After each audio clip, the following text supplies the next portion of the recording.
तथागतो भिक्खवे अरहं सम्मा सम्बुद्धो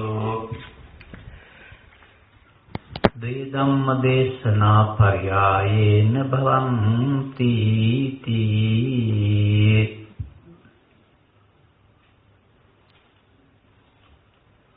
विहाराधिपति अति गौरवनीय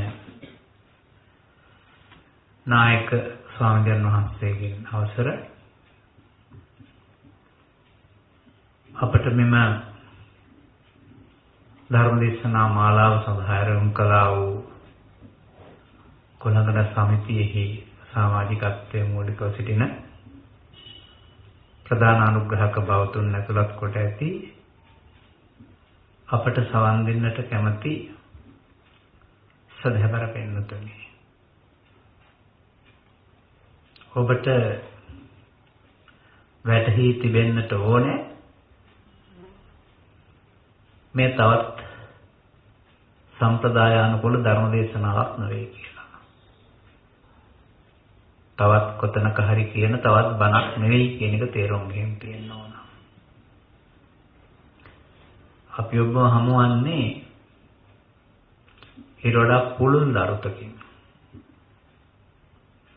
ජීවිතය සාර්ථක කරගන්න ආකාරය, ජීවිතයේ දුක් ගැට වලින් ඒවා අවම කරගන්න ආකාරය බුදුරජාණන් වහන්සේ පැහැදිලි කරලා තියෙන්නේ කොහොමද කියලා ඔබට පැහැදිලි කරලා දෙන අදහසයි. බණ ඇසීමෙන් පස්සේ ප්‍රායෝගිකව අනුගමනය කරන්න ක්‍රියාමාර්ගයක් තියෙනවා. අප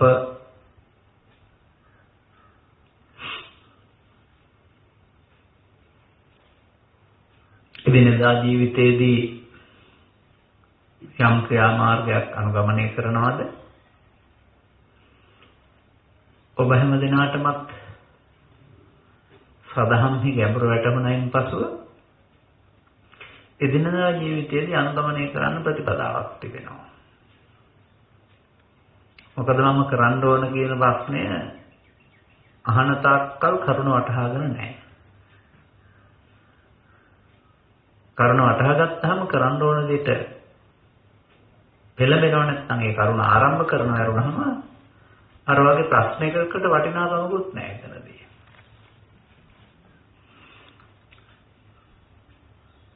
මේ තත්ත්වයන් සමාජයට ටිකක් නුහුරු බවක් පේනවා. අපේ පාරම්පරික බෞද්ධකම හැඩගැහිලා තිබුණේ පුණ්‍ය මාර්ගයේ සීමාව තුළ. සේවස් දෙකක් තුනක් හතරක් තිස්සේ අපි ඇවිත් තිබෙන්නේ සමහර 6ක් 7ක් 8ක් වෙන්නත් පුළුවන්. කර්ම මාර්ගයේ නැත්තම් පුණ්‍ය මාර්ගයේ සීමාව තුළ. අවාසනාවකට ධර්ම මාර්ගයට අවතීර්ණ වෙන ආකාරය පිළිබඳව අවබෝධයෙන් කටයුතු කළ බවක් අපි දකින්නේ නැහැ. මේ වෙනසවත් දන්නේ නැහැ. කර්ම මාර්ගයයි ධර්ම මාර්ගයයි කියන්නේ එකක් නෙවෙයි දෙකක්. ධර්ම මාර්ගයෙන්තරව කර්ම මාර්ගය යා හැකි. කර්ම මාර්ගයේ ගියාට ධර්ම මාර්ගයේ ප්‍රතිඵල හම්බ වෙන්නේ නැහැ කියන එක දන්නේ නැහැ සමාජය. නමුත් ධර්ම මාර්ගය යන්නට ඕන නම් කර්ම මාර්ගෙත් ගිය හැකි. කර්ම මාර්ගය තෝරාගත්ත ගමනින් ධර්ම මාර්ගයට අවතීර්ණ වෙන්න බෑ. අපි දකින්නේ අපේ සියවස් 7-8ක බෞද්ධ පරම්පරාව කර්ම මාර්ගයේ සීමාව තුළ ඇවිත් තියෙනවා. යම් විහාරස්ථානයක් ඇසුරු කොටගෙන යම් පූජනීය මහා සංඝරත්නයක් ඇසුරු කොටගෙන යම් පිරිසක් දසවස්තුක සම්මාදිට්ඨිය හික්මිලා තියෙනවා. ඔවුන්ට දසවස්තුක සම්මාදිට්ඨිය හික්මීම සඳහා අපි බණ කියන්න ඕන නැහැ. අපේ ස්වාමීන් වහන්සේලා නැත්තම් විහාරස්ථාන එහෙම පිරිසක් හදලා තියෙනවා. නමුත් බුදුරජාණන් වහන්සේගේ ඉගැන්වීමේ ඊට වඩා එහාගේ ගැඹුරක් තියෙනවා. දසවස්තුක සම්මාදිට්ඨිය පදනම් කොටගෙන අසහනෙන් දුකින් පීඩාවෙන් මිදෙන්න නම් ආර්ය සම්මාදිට්ඨියට අවතීර්ණය වෙන්න ඕන. ආර්ය සම්මාදිට්ඨියට අවතීර්ණ වීම කියන එක පාරම්පරික බෞද්ධකමකින් සිදුවන්නේ නැහැ.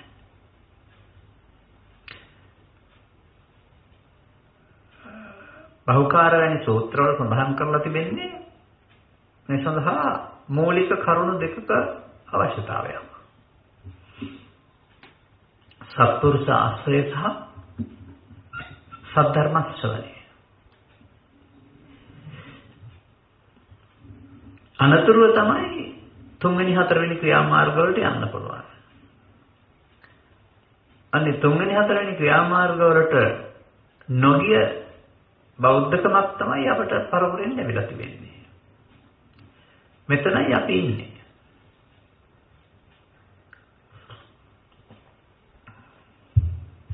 අපි මේ ධර්ම දේශනාවන් කරන්නේ මෙතන මේ හිරගේ තුල හිර වෙලා ඉන්න නෙවෙයි. තථාගතයන් වහන්සේගේ වදනක් පවතිනවා. උන්වහන්සේ සමාජයට එලිපෙහෙලි කළ නැත්නම් උන්වහන්සේ අවබෝධ කළ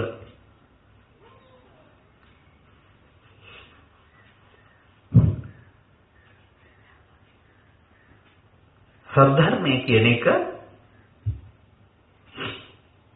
බබලන්නේ විවෘත වුණත් යට වුණත් බබලන්නේ නැහැ කියන එක. ඒක තේමාවක් වශයෙන් තියෙන එකක් පිටකේ. එබැවින් සද්ධර්මයේ යට වුණොත් සද්ධර්මයේ යට වී පවතින සමාජයක ධර්ම මාර්ගය යන්න බෑ. එවිට අනුගමනය කරන ක්‍රියාමාර්ග Taman නොදනිතත් සද්ධර්ම ප්‍රතිරූපක බවට පත් වෙනවා. ඒක වුණම දන්නේ නැහැ. ප්‍රතිරූපක කියන එකේ තේරුම සද්ධර්මයේ වාග දෙයක් කරනහම ඒක සැබෑ සද්ධර්මයේ නොවේ කියන එක. නමුත් ඒක වෙනස තේරුම් ගන්න බෑ. එබැවින් සද්ධර්ම ප්‍රතිරූපක සද්ධර්මයේ වශයෙන් තේරුම් අරගෙන ඒ මඟ යන්නෝ ඒක මඟ අනුගමනය කරන්නෝ බහුලව අපට හම් වෙනවා. මගේ උදාහරණ වල තිබෙනවා කෙතක කරහා යන කුරුල්ලෙකුට ගොවියයි පඹයයි දෙන්න එකට හඳුනා ගන්න බැරි වෙනවා කියලා. මොකද ඇඳුම එක සමාන බැවින්. නමුත් ඇඳුම එක සමාන වුණාට කෙතක සක්‍රිය පුද්ගලයා ගොවියා පඹයා යන ප්‍රතිරූපයක් පමණයි. ප්‍රතිරූපයට කෙතේ වැඩ කරන්න බෑ.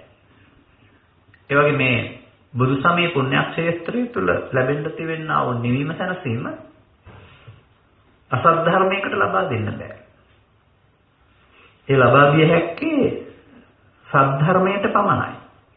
එබැවින් ධර්මදේශනා ශ්‍රවණය කිරීම තුළ සබහම් කරා යන්න වෙනවා. මෙහිදී මේ සමාජයේ පවතින ප්‍රවණතාවයක් පිළිබඳව මම තවත් හැඳින්වීමක් කරන්න කැමතියි. බොහෝ දෙනා හැඩගැහිලා තිබෙන්නේ බෞද්ධකම කියන්නේ පින්කම් කිරීම කියන සීමාව තුළ හිර වෙලා ඉන්න. එතනින් එහාට දෙයක් තේරෙන්නේ නැහැ. වෙසක් සමය බැලුවත්, උඳුවක් පොහොය බැලුවත්, කටන පින්කම් සමය බැලුවත් පින වර්ණනා කිරීමකින් එහාට පිනට නැඹුරු වීමකින් එහාට යමක් තියෙනවා කියලා හිතන බවක් තේරෙන්නේ. පින බුදුරජාණන් වහන්සේ ප්‍රතික්ෂේප කරන්නේ නැහැ. කොහොමද මා මේ ප්‍රවසන්ට හදන ඊට එහාට තියෙන දේ? අන්න එයයි සමාජය දන්නේ නැත්තේ. අපි ඉදිරිපත් කරලා තියෙන දේශනා එකක් දෙකක් ගන්න. පුණ්‍ය ශ්‍රීවත්ස සූත්‍රය පැහැදිලි කරනවා දෙවියන් අතර මිනිසුන් අතර පැවිද්දන් අතර භවෝග සම්පත් ආයවර්ණ සම්බල සඳහා දාන සීල කියන එක උදව් වෙනවායි කියලා. සුවන රාජකුමාරයට පෙන්නනවා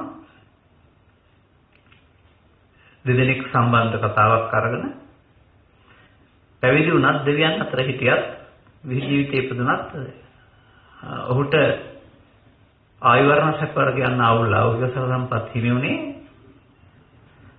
ශ්‍රද්ධාවට සීලයට ප්‍රඥාව නෙමෙයි දානෙට කියලා. ඒ දායකයා සහ දායකයා කියන දෙන්න බුදුන්ගෙන් බණ ආසා සමසද්දා සමසීල සමචාග තිබුණට එක්කෙනෙක් දායකත්වයක් දරපු කෙනෙක් සිව්පසයෙන්. අනිත් කෙනා සිව්පසයෙන් ප්‍රස්තාව නොකර කෙනෙක්. මේ පරලෝකස් දෙවියන් අතර මහේසාක්‍ය උනේ මේ පරලෝකස් මිනිසුන් අතර ඉපදීපත් මේ භවෝග සම්පත් හිමි කරගත්තේ මේ පරලෝකස් මේ පැවිද්දටපත් වී සිව්පසේ බහුල කරගත්තේ ශ්‍රද්ධාව සීලය ප්‍රඥාව නිසා නෙවෙයි අර දායකත්වය නිසාමයි. දායකත්වයේ නිසා ඒ දේවල් ලබාගත දායකත්වයේ නැති කෙනාට යාඩු වුණා. ශ්‍රද්ධා සීල ප්‍රඥා තුලින් තමයි අන්තිමට ලබා ගන්නා වූ නිවීම ලබා දීලා තියෙන්නේ. දෙදෙනාටම. නමුත් දායකත්වයේ තමයි දෙවියන් අතර හෝ පැවිද්දේ හෝ මිනිසුන් අතර ලබන්න තියෙන මේ මහේසාක්‍ය දේවත්වයේ භවෝග සම්පත් වල බහුල බව හෝ පැවිද්දේ ප්‍රත්‍යපහදසු ලැබිලා තිබෙන්නේ. එතකොට ඒවා පුණ්‍ය මාර්ගයේ ප්‍රතිඵල ප්‍රතික්ෂේප වෙලා නැහැ. එබැවින් උන්වහන්සේත් අදාරනවා අලමේව දානායි ධාතුන් අලං පුඤ්ඤානිකාතුම් යත්‍රහි නාම දේවපුදස්ස විපකාරානි පුඤ්ඤානි විභූතස්ස විපකාරානි පුඤ්ඤානි පබ්බජිතස්ස විපකාරානි පුඤ්ඤානි කියලා. ඒ සූත්‍රයේ තියෙනවා ඒක. එබැවින් දන් දෙන්නම ඕන, දන් දෙන එක සුදුසුයි, පින් කරන එක සුදුසුයි, කරන්නම ඕන. මොකද කියලා කියනවා නම් දෙවියන්ටත්, පැවිද්දන්ටත්, ගිහියන්ටත් පින උපකාරක ධර්මයක් වන බැවිනි.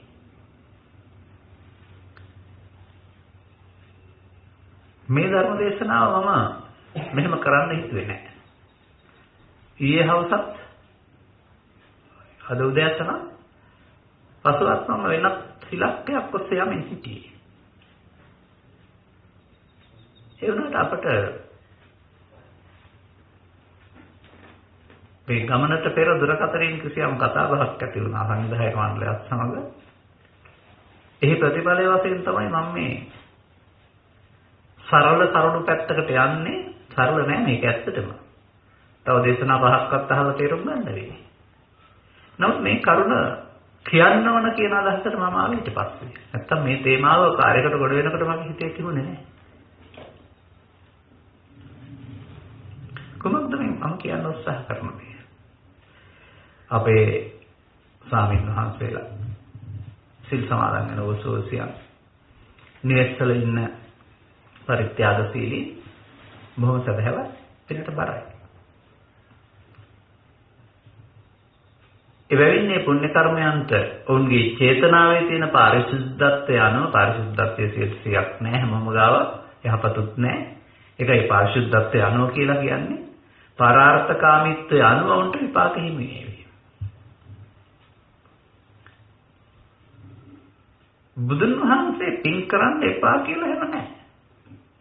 උපකාර වෙනවායි කියලා තියෙනවා.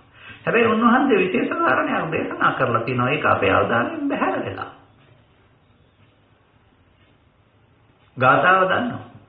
ගාථාවේ මුල් පදේ මේක කියලා තියෙනවා. සබ්බපාපස්සා කරන. පව් කරන්න එපා. පින් කරන්න එපා කියලා නෑ. පව් කරන්න එපා කියන එක ලෙහාන තියනවාද?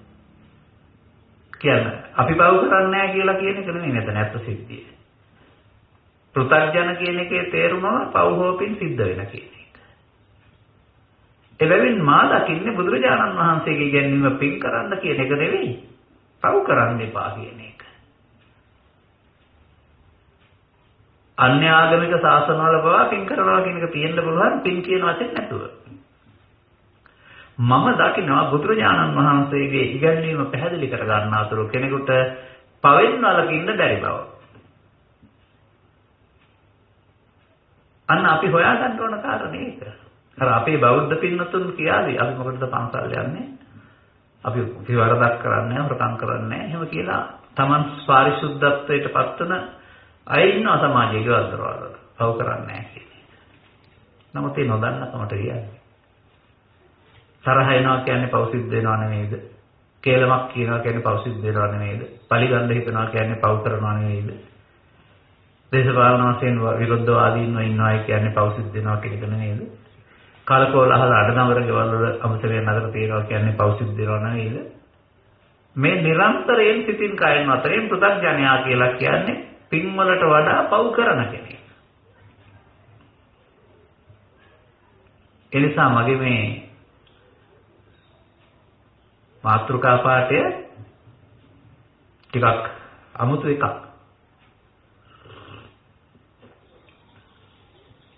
මේකට කියන්නේ දේශනා සූත්‍රය කියලා. ඒක සාමාන්‍යයෙන් භාවිත කරන්නේ නැති එකක්. මම එච්චර ඉක්මනින්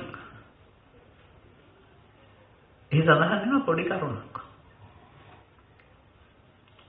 තථාගතෝ භික්ඛවේ අරහං සම්මා සම්බුද්දස්ස අනේ මේ තථාගත වූ සම්මා සම්බුදුරජාණන් වහන්සේගේ ධර්මදේශනා අරුත් වශයෙන් දෙකක්. ද්වේ ධම්ම දේශනා පරියායන බවන්ති. ධර්මදේශනාවල අරුත් වශයෙන් දෙකක් පෙන්නනවා. අන්න ඒ රහස එතන තියෙනවා. කතමානිදේ මොනවද මේ දෙක? පළවෙනි එක පාපං පාපතෝ පස්සති. අන්න පළවෙනි දේශනාව. අපි පළමුවෙන්ම පාපේ වශයෙන් දකින්න ඕන. දෙවෙනි එක මොකද්ද? පාපං පාපතෝ දිස්සා එහෙමත් තියෙනවා එතන. පාපේ වශයෙන් දැක අත පාපං විරජ්‍යත. පාපයෙන් වෙන්නේ අන්නර පින් කරන හැකිසිවෙක් පාපයෙන් වෙන්න දන්නේ නැහැ. මූලික දේ බහැර වෙලා. පාපය තුළ ඉඳිමින් පින් කරන බුද්ධාගමක් කරනම පාපයෙන් බහැර වෙන මේ පරියාය. එච්චරයි බුදුරුන්ගේ දේශනාවෙම තියෙන්නේ. පාපේ වශයෙන් තේරුම් අරගෙන පාපයෙන් බහැර වෙන විදිහ හොයාගන්න එක. මේකට සක්‍රියයි. නියත වශයෙන් මම දන්නවා මේ සමාජයේ මේකට සක්‍රියයි. දේශකින් වහන්සේලාටවත් ඒක හොයාගන්න බැරි වුණානේ. උන්වහන්සේම වදාරනවා මේවා පිළිබඳව මේ සියුම් නුවණක් නැත්තම් වැටහෙන්නේ නැහැ කියලා. කලක් ඒ පිළිබඳව ගවේෂණයකදී සිටින්නේ නැත්නම් වැටහෙන්නේ නැහැ කියලා. ඒ වගේම පාපය කියන අර්ථය අපි දන්න සතුන් මැරීම හොරකම් කිරීම නැමැති ක්‍රියාවලියට එහා ගැඹුරට යන කරුණක්.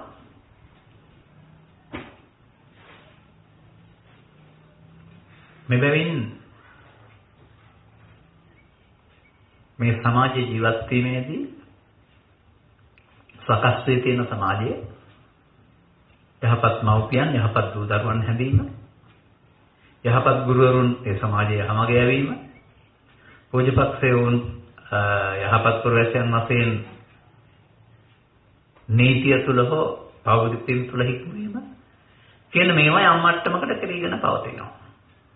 100ක් නේද? පව් කරන්න එපා පින් කරන්න කියන අයත් ඉන්නවා. නමුත් එහෙම මේක ලහන්න පුළුවන් ගැටයක් නෙවෙයි. මම දකිනවා පෘථග්ජනයා කියලා කියන්නේ පාපේ වශයෙන් දැක්කේ නැති කෙනා. එබැවින් නො පින වෙනම කරන අතර ජීවිතාවසානයේ දක්වා පාපයේ මගින් සිදුවෙන පිරිහීමේ උරුමකරුවා බවට පත් වෙනවා. මේකට ඉතින් මම හොඳ උදාහරණයක් කියන්නම් තැනක් නැතුව ඔබට හිතලා තේරුම් ගන්න පුළුවන් විදියට. මේ විහාරස්ථානෙත් මගේ විහාරස්ථානවලත් තවත් විහාරස්ථානවලත් බොහොම ශ්‍රද්ධාවන්ත අම්මලා ඉන්නවා. සම්පූර්ණ කාලයම පන්සල හදන්න දාන දෙන්න අටකටන පින්කම් කරන්න ස්වාමීන් වහන්සේලා උපස්ථාන කරන්න පිනට ඇලී ගැලී ඉන්න අය ඉන්නවා. ඉන් සිද්ධ වෙන්නේ නැතුව නෙවෙයි. නමුත් ඔවුන්ට යම් අසනීප තත්ත්වයක් ඇති වුණාම වයසාගදී අර පින් ඔක්කොම මතක නැති වෙලා සිහි කලේ එහෙම නැත්නම් දුකසේ දරුවෝ සැලකුවේ නැහැ, කන්න නැහැ, මොකක්වත් මෙච්චර කරපුවාම ඇයි මට මෙහෙම වුනේ කියලා ජීවිතාවදී අග දුක් විඳිනවා. ඇයි අර පින ඉස්මතු කරගන්න බැරි වුණේ? අයයට දුකක් එළියට මතුවලා ආවේ. මේක සමස්ත සමාජය තුළම තියෙනා වූ කේදවාචකයක් මම දකින්නේ. පෘථග්ජන කියන සමාජයේ හැකි කාලේ කොතරම් යහපත් දේවල් කරමින් ජීවත් වුණා. ඉන්ද්‍රිය දුර්වල වෙන විට තමන් සිතන පතන ආකාරයට ජීවත් වෙන්න බැරි නම්, තමන් සිතන පතන ආකාරයට දරුවන් සලකන්නේ නැත්නම්, තමන් සිතන පතන ආකාරයට අනික සිදු වෙන්නේ නැත්නම්, ඒ නිසා අනේ මෙහෙම උනේ නෑනේ කියලා දුකසේ ඉන්නවා. දුකසේ විතරක් නෙවෙයි තරහෙන් වෛරයෙන් පුපුරමින් ඉන්නවා දැකලා තියෙනවා. එබැවින් මේ සමාජයට පින හඳුනා ගන්න පුළුවන් වුණා. පින සිද්ධ කරගත්තා. පාපේ වශයෙන් දකින්නත් පාපෙන් ඉවත් වෙන පාරක් හොයාගන්න බැරි වුණා. ඔය අපේ බන ලෝක තියෙන්නේ. අපි මේ පැහැදිලි කරන්න හදන්නේ පින් කරන්න එපා කියන නෙමෙයි. ඒ යහපත් ක්‍රියාදාමයන් එහෙමම කරන්න. මොකද අපි ඔබටත් වඩා ඒවා කරනවා කිව්වේ නැති වුණාට. බලාපොරොත්තු වෙමින් කරේ නැති වුණාට, ප්‍රසිද්ධියේ නමක් බලාපොරොත්තු නැති වුණාට ඊට කඩලා හැම මොහොතම අපි පරාර්ථය කියන එක අපේ පමණට කරන දෙයක්. නමුත් මේ පාපේ වශයෙන් දැක පාපෙන් ඉවත් වීම නැමැති ධර්මතාවය එහෙම ලේසි වැඩක් නෙවෙයි. අන්න ඒකත් තේරුම් ගන්න ඕන. මේදී මේ සූත්‍රයේ තියෙන තව රහසක් තියෙනවා. බුදුන් වහන්සේ මෙහෙමයි ප්‍රකාශ කරන්නේ. බවාරාමා භික්ඛවේ පජා. සිංහලෙන් එකට කියන්නේ ප්‍රජාව, මහණෙනි ප්‍රජාව භවය නිවසක් කොටගෙන ඉන්නේ. බවාරාමා කියන එකෙන් පෙන්නන්නේ. දැන් ඔය ඔබට හම් වෙන ඔය පින්වන්ත ජනතාව පින් කරලා මිනිසුන් අතර තුසිත දෙවිය ලෝකේ ඒ විදිහට මතු උපදින මනුෂ්‍ය ජීවිතය හෝ දෙවියන් අතර සැප නෙමෙයි ප්‍රාර්ථනා කරන්නේ. අන්න භව ආරාම. ප්‍රජාව භවය සැපතක් කරගෙන ඉස්තර නිවසක් හදාගෙන ඉන්නේ. ඒ භවය ආරාමයක් කරගත්ත ප්‍රජාවට භව නිරෝධාය ධම්මං දේශියමානේ. බුදුහරු ධර්ම දේශනා කරලා තියෙන්නේම භව නිරෝධය පිණිස. එහෙම කරන බණ කියනකොට න සුසුසති න සෝතං ඕදහිස්සති. ඒක සවන් දෙන්න කැමති වෙන්නේ නැහැ. ඒකට කන යොමු කරන්නේ නැහැ. ඒකට ප්‍රිය කරන්නේ නැහැ. ඒකට දරා ගන්න කැමති වෙන්නේ නැහැ. අන්න මේ ප්‍රජාව තුළ අදත් ඔය කාරණාව තියෙනවා.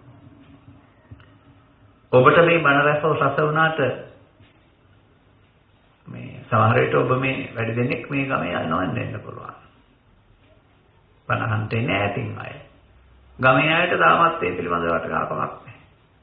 මේක මට එළියුනේ මේ මෑතදී තව අර 350ක් 500ක් සහභාගී වෙච්ච ධර්ම දේශනාවක් කරන තැනකදී තොරතුරක් එළියීමේ. අවුරුදු 2යි මාසයක් බණ කිව්වා. සංවිධායක මණ්ඩලය කරනවා විහාරස්ථාන සීමාව තුළින් දෙන්නයි බණහඩ යන්නේ. බණහන්න ඇවිත් සිටියේ. පිටුරු 500ම කොහෙන්ද ඇවිත් තියෙන්නේ? පිටාය. ඒගොල්ලන්ට පන්සල තියෙනවා. අපි බණ කියද්දී ඇවිදින් බෝධි පූජා මල් පහන් පූජා කරලත් යනවා. ඒ ඔක්කොමත් කරනවා.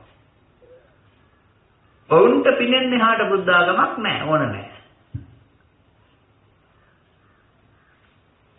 මේ අයට තේරෙන්නේ නැත්තේ පිනට සැප විපාක තියෙනවා තමයි. නමුත් පවට දුක් විපාක වලින් නිදහස් වෙලාද? නෑනේ.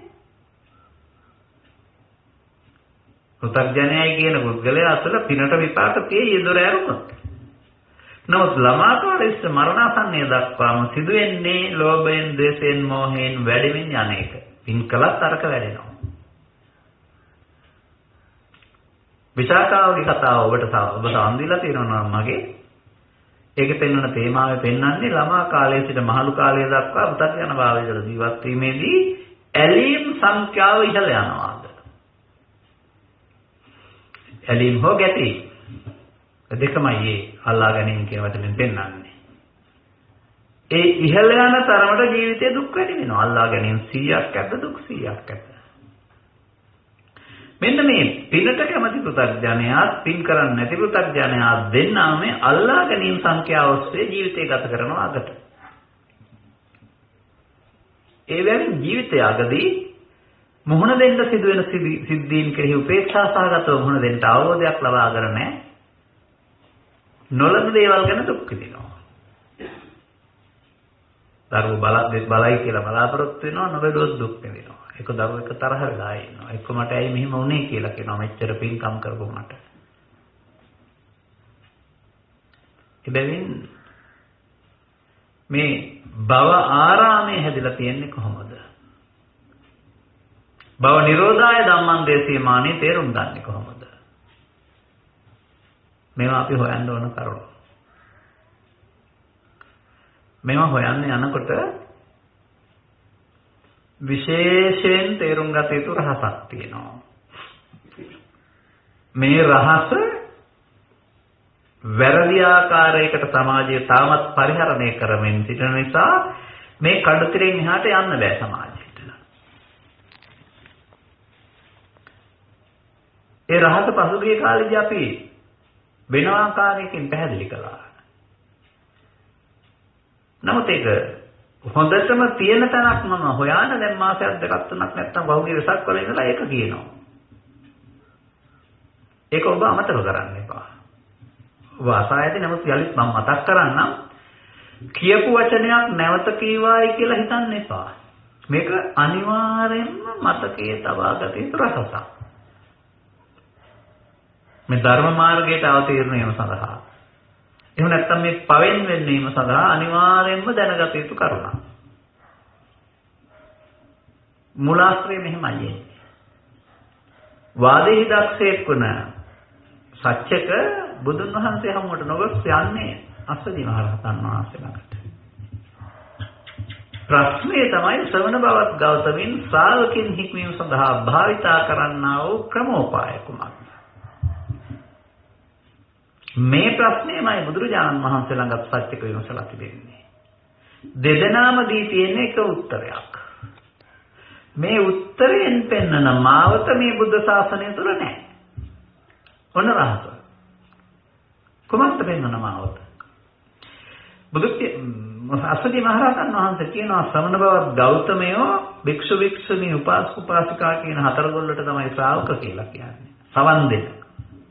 ශ්‍රාවකින් හික්මීම සඳහා ශ්‍රාවකින් හික්මීම කියන එකේ තේරුමම අර පවෙන් ඉවත් වීම සඳහා අරක තියාගන්න.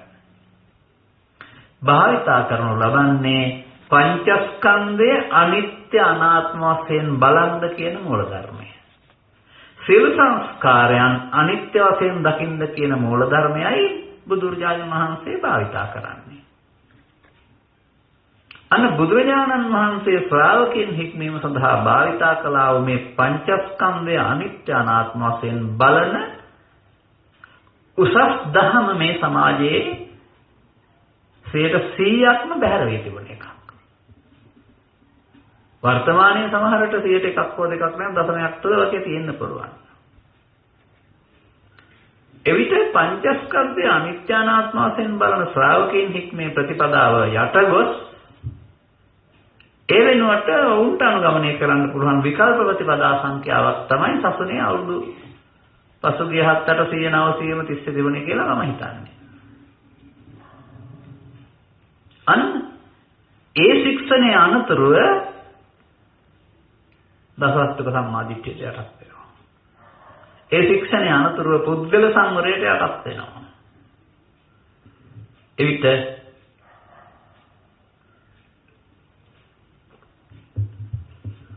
ගියාට ගෙදරදී පංචශීල ප්‍රතිපත්තියක් පනවා තිබෙනවා. ගියාට විහාරස්ථානයේ පැමිණෙට ශික්ෂාපද ප්‍රතිපත්තියක් පනවා තිබෙනවා. තවත්ම දිනන් ආරණ්‍යට ගිහිල්ලා ඒක වෙනස් කරගන්න පුළුවනි. මේ ආජීවට්ටමක කියලා නැත්නම් ගහට්ට දසශීල කියලා. පැවිද්දටපත් වෙනකොට සමන් සාමණේර කියලා ශික්ෂාපද 10ක් දෙනවා. උපසම්පදාවේදී 27ක් විනය පනවනවා. මේ ඔක්කොම ආයත් පංචස්කන්ධය අනිත්‍ය අනාත්ම වශයෙන් බලන ධර්මයෙන් පිටයි. ලැජ්ජ නැතුව පිළිගන්න ඕන සමාජයේ. අන්න එකයි ඇත්ත. මේ තේරුම් ගැනීමේදී තමන් මේ දුකින් නැත්තම් මේ කරදරයෙන් නිදහස් වෙන්න තමන් සම්මාදිට්ඨිය ලබා ගන්න කැමති නම් මේක අවංකව පිළිගන්න ඕන. මේක තමයි අපි ඉන්න ශික්ෂණය. කොතරම් ඒක උසස් වුණත් ඒකට විපාක දෙවුණත් ඒක ආපහු සීල සමාධි ප්‍රඥා දසලක්ෂක සම්මාදිට්ඨිය කර්ම මාර්ගය ආර්ය ප්‍රතිපදාව නොවේ. පාපේ වශයෙන් දැක පාපෙන් වෙන්වීම නොවේ. මෙන්න මේක තමයි හොඳින් තේරුම් ගන්න ඕන කරුණ. ඒ තුළ අර බුදුන් වහන්සේලා ශ්‍රාවකයන් හික්මවීමේ ත්‍රිපිටකය තුළ තියෙනා වූ ප්‍රශස්ත ප්‍රතිපදාව ආර්ය ප්‍රතිපදාව අක්‍රියයි. එබැවින් මාර්ගඵල පිළිබඳ විශ්වාසයක් අපේ අයට නැහැ.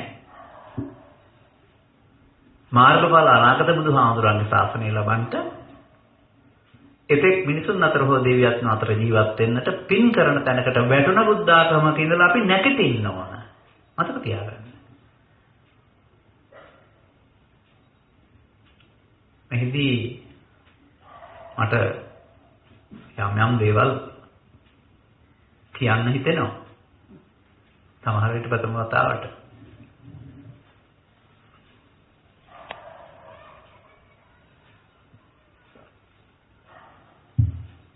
ඔබෙන් නැහුවොත්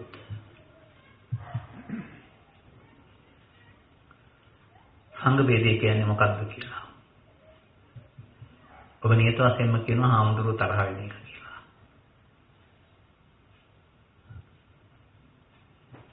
මම දකිනවා මේ. රහතන් වහන්සේලා සංඝ වේද කරන්නේ නැහැ. පෘථග්ජන හාමුදුරුවෝ තරහ කරන එක සංඝ වේදේ වෙන්නේ නැහැ. නමුත් අපි කල්පනා කරන්නේ මේ දෙපිරිසක් තරහ වෙන එක සංඝ වේදේ කියලා. මම ඉතින් ඕක ප්‍රථම ආනන්ද, ဒုတိ ආනන්ද, සංඝ වේද, සංඝ සාමග්ගී කියන අංගුත්තර නිකායේ තියෙන සූත්‍ර ගණනාවක් විමර්ශනය කරමින් තේරුම් ගන්න උත්සාහ කළා මොකක්ද වෙයි කියලා. අපි දකිනවා දේවදත්ත බුදුරජාණන් වහන්සේගෙන් පිරිසක් කඩාගෙන ගිහින් සංඝ වේද කරයි කියලා. එතකොට මේ කොටසක් කඩාගෙන යන එක තමයි සංඝ වේද කියලා අපි හිතන්නේ. දේවදත්ත කවුද? මාර්ගඵලලාභීත්වයක් නොලැබූ ලෞකික 이르දියක් ලබාගෙන ඒක නැති කරගෙන මරණින් පසු අපායට ගිය කෙනෙක්. එහෙනම් ඔහුගේ දහම තුල නිවන් මඟ තිබී නැහැ. ඔහු දහමක් දේශනා කළාට ඒක තුල නිවන් මඟ නැහැ.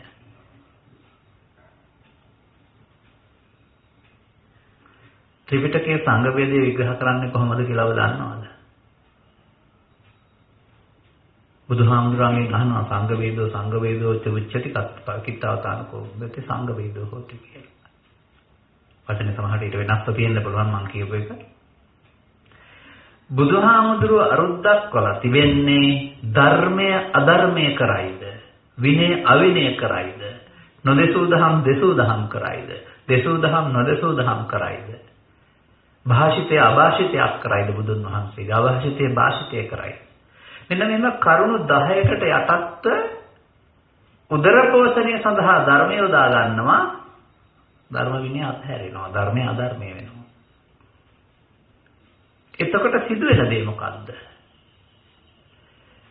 මේ අර්ථ විග්‍රහයන් වල අපිට සපෝජනීය මහා සංඝරත්නයේ සංඝරත්නය කියන වචනේ භාවිතා කළාට ගැඹුරු අර්ථයේදී බුදු පියාණන් වහන්සේ සංඝං සෝබෙන්ති කියලා සංඝ කියන වචනේ භාවිතා කරලා තියෙන්නේ මාර්ගඵලලාභීන්ට. ගිහියෝ පැවිදි ස්ත්‍රියෝ පුරුෂ මාර්ගඵලලාභී නම් ඒ හැමදෙනාට සංඝයා හැබවීමේ අයිතිය තියෙනවායි කියලා සම්මා සෝබෙන්ති සූත්‍රයේ තියෙනවා. චත්තාරෝ මේ භික්ඛවේ පුද්ගලා සංඝං සෝබෙන්ති. මේ ත්‍රිලක්ෂණයේ චතුස්සත්‍ය ධර්මයන් කෙරෙහි යමෙක් ව්‍යක්තද විස්තරද විනීතද බහුසුතද ධම්මාන ධම්ම පටිපන්නද ඔහුට සංඝයා හොබවන්න නියෝජනය කරන්න ආලෝකමත් කරන්න අයිතියක් තියෙනවා කියන්නේ. එවිට සංඝයාන ආර්ය පරපුර හේවත් මාර්ගඵලලාභී අය. ධර්මයේ අධර්මයේ කිරීමෙන් විනය අවනය කිරීමෙන් සිදුවෙන්නේ මාර්ගඵලලාභීත්වයේ අතුරුදහන් වීම බිඳ වැටීම. සම්බුද්ධ ශාසනයෙන් මාර්ගඵලලාභීත්වයේ අතුරුදහන් වීම සංඝ වේදයයි. අපි නෙමෙයි මේක කරලා තියෙන්නේ. අසර 700 දිනලා සංඝ වේදය කරමින් ඉන්නවා. දැනුත් ධර්මයේ වර්ධනව නම් කරන්නේ සංඝ වේදය. එදවින් ගිහියන්ට සංඝ වේද කරන්න බෑ.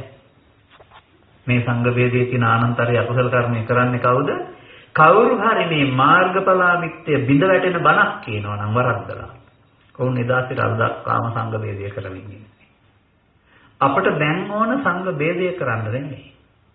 අන්න ධර්මයේ වශයෙන් විනය වශයෙන් දෙසූ දහම් වශයෙන් නොදෙසූ දහම් නොදෙසූ වශයෙන් මේ කරුණු 10 හෙලි කරලා ඒ බඩගෝස්තරවාදී සඳහා යොදා ගන්න නැතුව නිවීම සඳහා යොදා ගන්න පුළුවන් නම් එවිට මාර්ගඵලලාභීත්වයේ සසලතර ඇතුළුයි ඇතිවීම සුඛා සංගස්ස සමාධිය.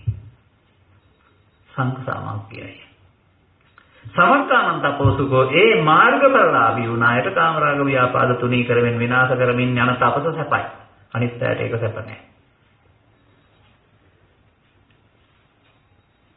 අන්න ඉතින් මේ අරුත ලෙහා ගන්න නැතුව ඉස්කෝලේ ගිහින් ඉගෙන ගත්ත පදේ පාඩම් කරගෙන හාමුදුරුවෝ තරහ වෙන එක සංඝ වේදය කියන්නේ හිතන්නේ ඉතියට හරියනවද? එබැවින් අපාතින් නෙමෙයි ධර්මයේ අධර්මයේ වුණ තැන කොතන හරි ඉදා ඉඳලා තමයි මේ මාර්ගඵලලාභීත්වයේ ස්ත්‍රී පුරුෂ ගිහි පැවිදියන්ගෙන් අතුරුදහන් වුණේ සංඝ වේදය වුණේ එතන. ලස්සන වචනයක් තියෙනවා. ධර්මයේ අධර්මයේ වීම විනය අවිනය වීම. ඒක හොඳට තේරුම් ගන්න. නොදෙසූ දහම් දෙසූ දහම් වීම දෙසූ දහම් නොදෙසූ දහම් වීම. මම දකින බුදුරජාණන් වහන්සේ අංග සම්පූර්ණ පුද්ගලයෙක්. තවත් කෙනෙකුට ඌණ පූර්ණයක් සපයන්ට අවශ්‍ය ප්‍රමාදයෙන් යුක්ත ධර්ම දේශනා කරලා යන්න නම් බුදු වෙන්න ඕන නැහැ. මතක තියාගන්න. බුදුහාමුදුරන්ට බැරි වෙලා මේ කොටස මම විග්‍රහ කරන්න ඕන කියලා පස්සේ එකතු කරන්ට කටුවාටිකා ටිප්පනේ මම දකින්නේ නැහැ බුදුවරයෙක් එහෙම දුර්වල කෙනෙක් විදියට. උන්වහන්සේ භික්ෂු භික්ෂුණී උපාසක උපාසිකා කියන මේ අය ඒ தত্ত্বයට ප්‍රතහස්ත භාවයට පරිපූර්ණ බවට පත් වෙනතුරු පිරිනොම් වඩින්නේ නැහැ. ඒවත් ජීවිතය අතාරින්නේ නැහැ කියලා කියනවා. එබැවින් අවශ්‍ය සම්පූර්ණ ධර්ම දේශා ස්ථාවරයේ කොටයි බුදුවරයෙක් ජීවිතය අතහරින්නේ.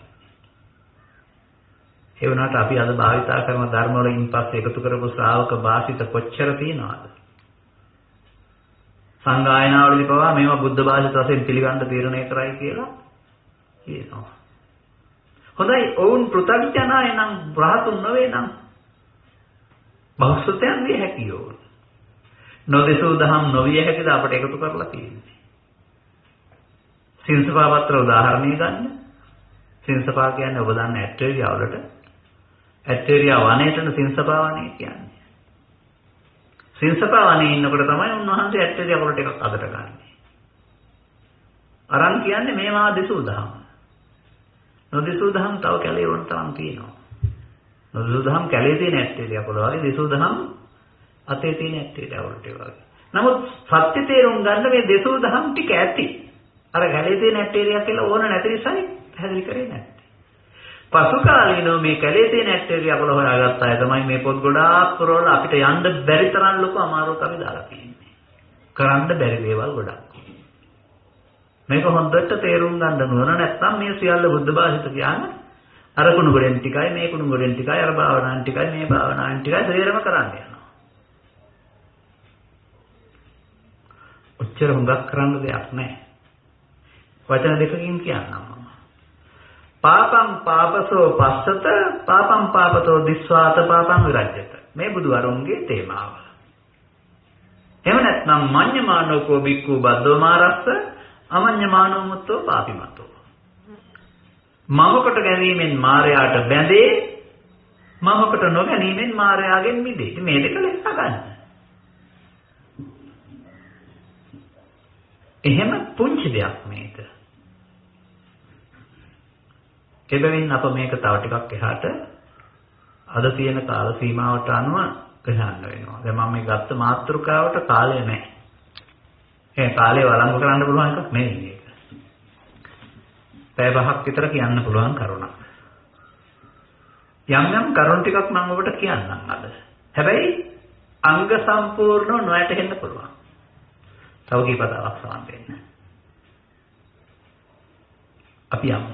මම කියවා බුදුන්ගේ ශ්‍රාවකයන් හික්මීමේ මන්ත්‍රය නැත්නම් ක්‍රමය පංචස්කන්ධය අනිත්‍ය අනාත්ම වශයෙන් බලන්න. එහෙනම් අපි පංචස්කන්ධය ඉගෙන ගන්න වෙනවා. අනිත්‍ය අනාත්ම වශයෙන් බලන්න පංචස්කන්ධය ඉගෙන ගන්න වෙනවා. දන් දෙන්න හරි, සිල් රකින්න හරි, වන්දනා ගමන් යන්න හරි, චෛත්‍ය හදන්න හරි, පිළිම හදන්න හරි පංචස්කන්ධය අනිත්‍ය අනාත්ම ඉගෙන ගන්න ඕන නැහැ. පින් කරන්ට ඒක ඉගෙන ගන්න ඕන නැහැ. ඒක නැතුව කරන්න පුළුවන්. මම මෙච්චර විස්තර කරන්නේ ඔබට තේරුම් ගන්නට. එබැවින් අපේ බෞද්ධයෝ පෘථග්ජන භාවයේ ඉන්නවා කියලා කියන්නේ ධර්මයේ කියන එක පිළිබඳව කිසිදු අවබෝධයක් නැහැ. ඔවුන් සසරට ඇලිලා ඉන්නවා, සසරේ සැප තියෙනවා කියන මතය තියෙනවා. තවදුරටත් සැප ලබන්න උන් බුදු සමයේ ආයුධයක් කරගන්නවා. බුදු සමයේ තියෙන දානීය පරිත්‍යාගයේ ආයුධයක් කරගන්නවා. Tamanට වැඩිපුර ලබන්න පරලෝකය. දැනටමත් උන් පරිත්‍යාගයට වඩා ලෝභයටයි ලැබෙන්නේ. මේ කරන ක්‍රියා බොහෝ දෙනෙක් පරත්තම් පටිපජ්ජත සීමාවෙන් ඉඳන් නෙමෙයි කරන්නේ. ඒ කියන්නේ ඒන් ශාසනය අන් අය ලැබෙන ප්‍රතිඵල වලින් ලැබෙන සතුටට වඩා මට ලැබෙන්නයි යමක් කරන්නේ. එතකොට ඔය පින කියන එකත් ආපහු පව කියන කොටට වැටෙනවා. තේරුම් ගත්තේ නැති වුණාට. එහෙම කරන්න කිව්වොත්. උදාහරණයක් වශයෙන් මෙහෙම කියමුකෝ. කවුරු හරි කෙනෙක් බඩගින්නේ ඉන්නවා. ඒ මනුස්සයාට උපන් අනුකම්පාවෙන් මේ මනුස්සයාට කෑම වේලක් දෙනවා. ඒ මනුස්සයාගෙන් එහාට මේ කෑම වේල දෙන එකේ දෙනගෙනාගේ බලාපොරොත්තුවක් නැහැ. ඔහු සතුටු වෙන්නේ මේ මනුස්සයාගේ බඩගින්න නිනවා දැකලා. ඒක එකක්. තව කෙනෙක් මමත් මේ දුප්පත් වෙලා ඉන්නේ කණ්ඩායම මට මේ එක කෑම වේලක් දීපම ලබනාත්මෙට B20ක විතර වී හම්බ වෙයි. කියලා මේ ටිකක් දීලා හුඟක් ප්‍රාර්ථනා කරනවා. එතකොට මේ මිනිස්සයා මේ කෑම වේල දුන්නේ අර මිනිස්සයාගේ බඩගින්න නිවන්න නෙමෙයි. ලබනාත්මේ මට හුඟක් ලබන්න. මේ දෙක වෙනසක් නැද්ද? පළවෙනි එක පරාර්ථය, දෙවෙනි එක ආත්මාර්ථය. ආත්මාර්ථයේ කුතල කොහෙද පිනක් තියෙන්නේ? ආත්මාර්ථය කියන්නේ පරාර්ථයක් නැතිකම කියන එක. බුදු සමයේ තේමාව මොකද්ද? පරත්තම් පටිපජ්ජත. මේ සියුම්ම තේරුම් ගන්න ඕන දැනක්. එබැවින් අපි මේ කර්ම මාර්ගයේදී කල්පනා කරන්න ඕන මට ලැබෙන්න නෙවෙයි මේවා කරන්න ඕන. කල යුතු නිසා වර්තමාන ප්‍රගතිශීලී වැඩක් නිසා. න්යාමයේ හැටියට සසර ගමන් කිරීමේදී ලැබෙන්න ප්‍රාර්ථනා කරන්න ඕන නෑ. මම ඔබට මනාව පැහැදිලි කරලා තියෙනවා ඒ කරුණ. පව් කරන මිනිස්සු කවදාවත් මට මේ පාපට විපාක දියන් කියලා ඉල්ලන්නේ පොතේ ලියා තියන්නේ ප්‍රාර්ථනා කරන්නේ නෑ. කවදාකවත් මට විපාක ලැබෙන්න කියලා ඉල්ලන්නේ නැහැ. නමුත් බුදුහාමුදුරුවෝ අදාරනවා පාපයෙන් ගැලවෙන්න බෑ. ඒ කියන්නේ ප්‍රාර්ථනීය ප්‍රතිඵලය විපාකයක් නෙවෙයි ඒක. කර්ම නියාමයේ ප්‍රතිඵලයක්. දැන් මේ පංචස්කන්ධ ධර්මතාවය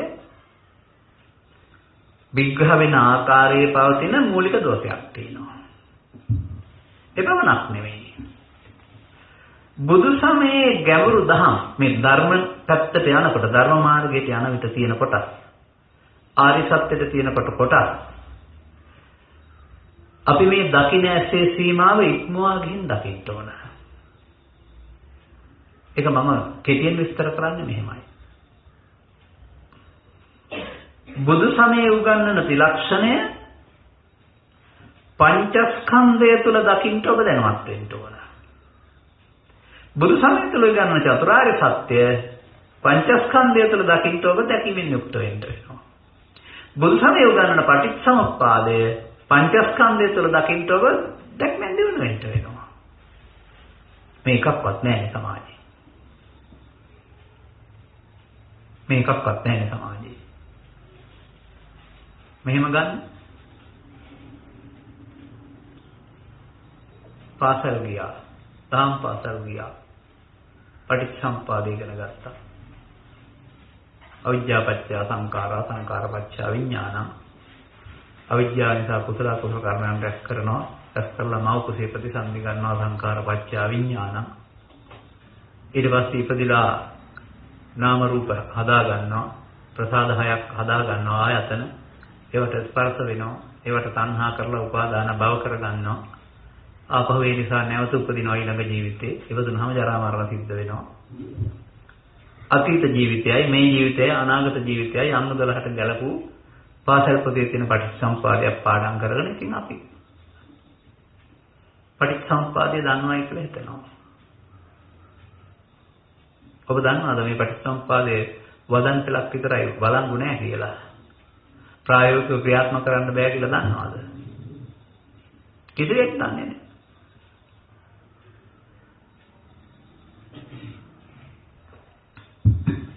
ඇයි පටිච්ච සමුප්පාද කියන්නේ? ඉස්සරලා ඒ වචනේ හොයාගන්නකෝ.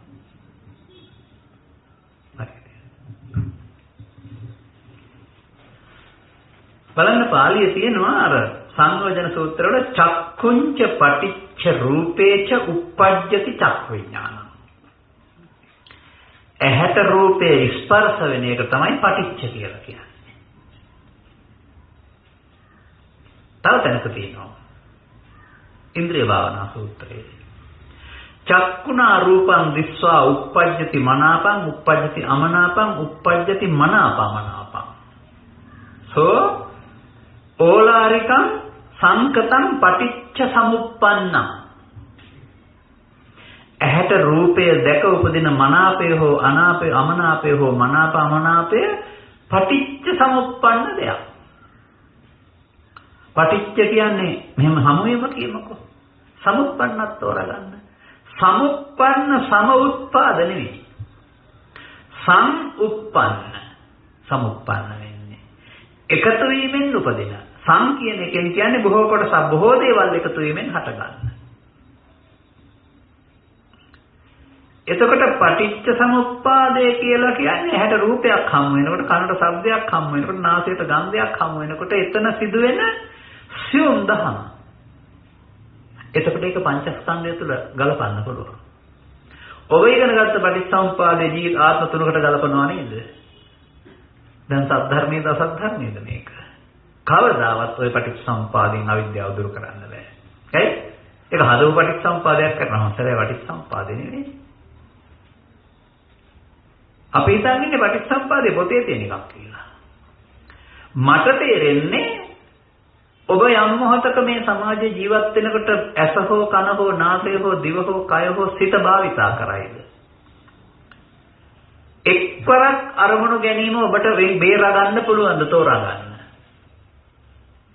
ඔබ ඉන්නේ පුතග්ජන භාවයේ නම් එතන ඒ ඇසට අරමුණ හමුවේදී අතීතයෙන්ගෙන වර්තමානයේ විඳ අනාගතයට තැබීම නැවත මේ කරුණ තුන සිද්ධ වෙනවා. මේකටනේ පටිච්චසමුපාදය කියන්නේ. බුදුහාමුදුරුවෝ පහළ වුණත් නැතත් සියලු සත්වයින් ගාව වර්තමාන මොහොතේ සිදුවෙන්නේ අනුලෝම පටිච්චසමුපාදය. හොයා ගන්න බෑ බුදුහාමුදුරුවෝ කියලා දෙනකොට කෙනෙකුට. දැන් මේ අනුලෝම පටිච්චසමුපාදය තුළ තියෙන්නේ පාපේ බව ඔබ දන්නේ නැහැ.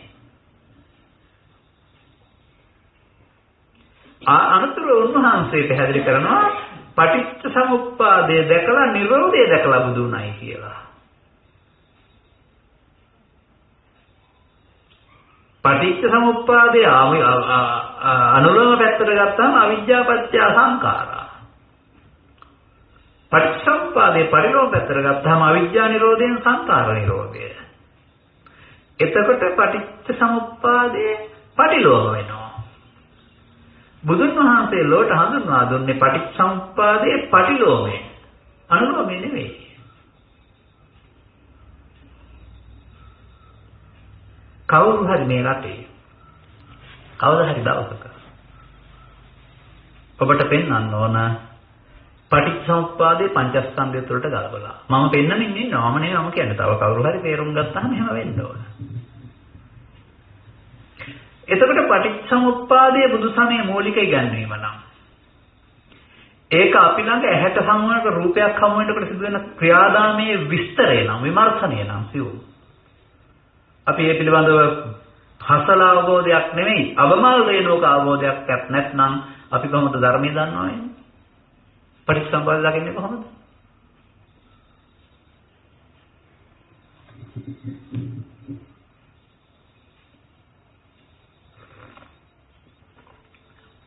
මම මගේ පැවිදි ජීවිතේ අවුරුදු 25ක් පටිච්චසමුප්පාදයෙන් උගන්වන්නේ මොකද්ද? හොයන්න දිවා රාත්‍රී දෙකේ මහන්සි වෙලා තියෙනවා.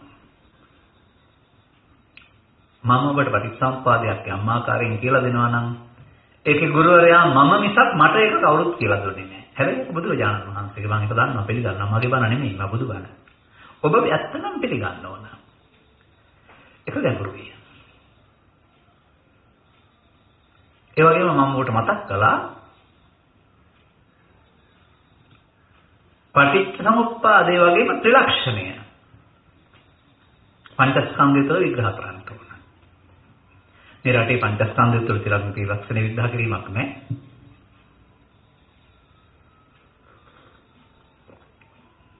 මොනවද අපේ අයට අනිත්‍ය? බාහිර ලෝකේ තියෙන දේවල් තියෙනව නැතිව. බාහිර ලෝකේ තියෙන දේවලුත් වැරදි, ඒවා ඇතිවීම නැතිවීමත් වැරදි. මේ දෙකම බුදුහාමුදුරුවෝ දාලා අනිත්‍ය නෙමෙයි. ඔන්න රහස.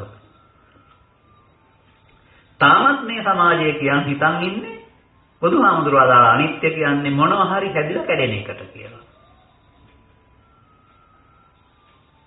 මේ අවුරුදු 100ක් නෙමේ කල්පයක් ඉගෙන ගත්තත් අපේ දුක තුනී වෙන්න මේක යොදා ගන්න බෑ. අන්න අසත් ධර්මය කියන්නේ ඒකයි. සත් ධර්ම ප්‍රතිරූප කියන්නේ ඒකයි. ධර්මයේ වර්ධව ගැනීම කියන්නේ ඒකයි.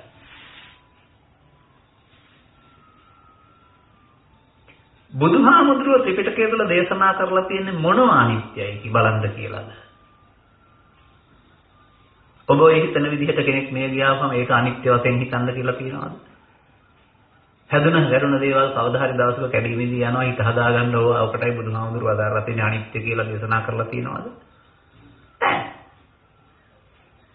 එහෙනම් ඒවා මත දරන ඒවා අදහන අය කොහෙද ඉන්නේ? ආසන්නයකටවත් ඇවිල්ලා නැහැ නේ ආරි සත්‍යය.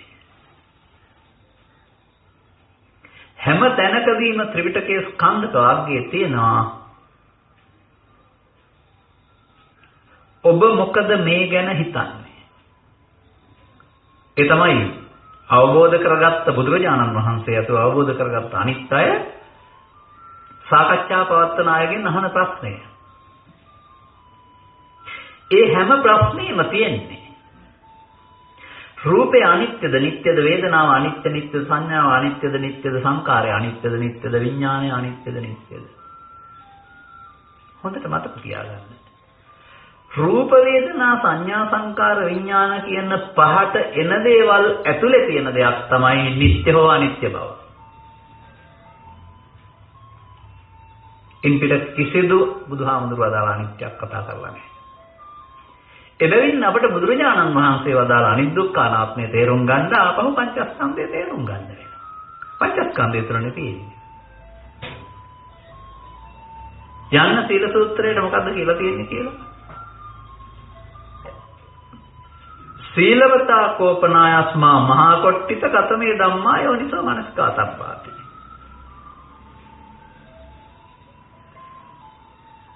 මහා කොට මේ සීලතාව කෝපනායස්මා සාරිපුත්ත. ආයස්මත් සාරිපුත්‍රේනි සිල්වත් වුණාම මොකද කරන්න ඕන? නොනින් මොකද කරන්න ඕන? මේ සීල සූත්‍රයේ පෙන්නන්නේ සෝවාන් සකෘදාගාමි අනාගාමි අරිහත් දක්වාම ඉමේ පංච උපාදානස්කන්ධේ අනිච්චතෝ දුක්ඛතෝ අනත්තතෝ යෝනිසෝ මනසිකරන්තෝ. එබැවින් බුදුන් වහන්සේලා වදාළ අනිත් දුක්ඛ අනාත්මේ පංච උපාදානස්කන්ධය තුළ බලන්න ඕන එකක්. වස්පිටි වල ඉඩකඩම් වල හරක බාන වල බලන්න ඕන එකක් නෙවෙයි. මමද මේක කියන්නේ? පිළිගන්න ඕන මම කියන නිසා නෙවෙයි. මනවින් ත්‍රිපිටකය තුළ තිබෙන නිසා. එතකොට පංච උපාදානස්කන්ධය තුල බලන්නේ නැති අනිත් දුක්ඛ අනාත්මය වැරදි. පංච උපාදානස්කන්ධය තුල ඇතිවීම නැතිවීම බැලුවොත් අනිත්‍යයත් වැරදි. ඉස්සර වෙලා හදන්න ඕන අනිත්‍ය කියන වචනේ තේරුම ඇතිවීම නැතිවීම නොවේයි කියලා ඉගෙන ගන්න වෙනවා. අපි ඔක්කොටම පාඩම් වෙලා තියෙන ඇති වෙන නැති වෙන අනිත්‍යයි කියලා. මේ සියුම් තැන් ග්‍රහණය කරගන්න ඕන බණ අහලා. ත්‍රිලක්ෂණය කියන්නේ බුදුන් ලොවට හෙළි කළ දහම කියන එක ඔබ තේරුම් ගන්න. කොහොමද තේරුම් ගන්නේ? දහම කියන්නේ බණ පොත කියලා කල්පනා කළාට, දහම් පොත කියන්නේ සූත්‍ර කියලා කල්පනා කළාට ඒක වළංගු වෙන්නේ නැහැ.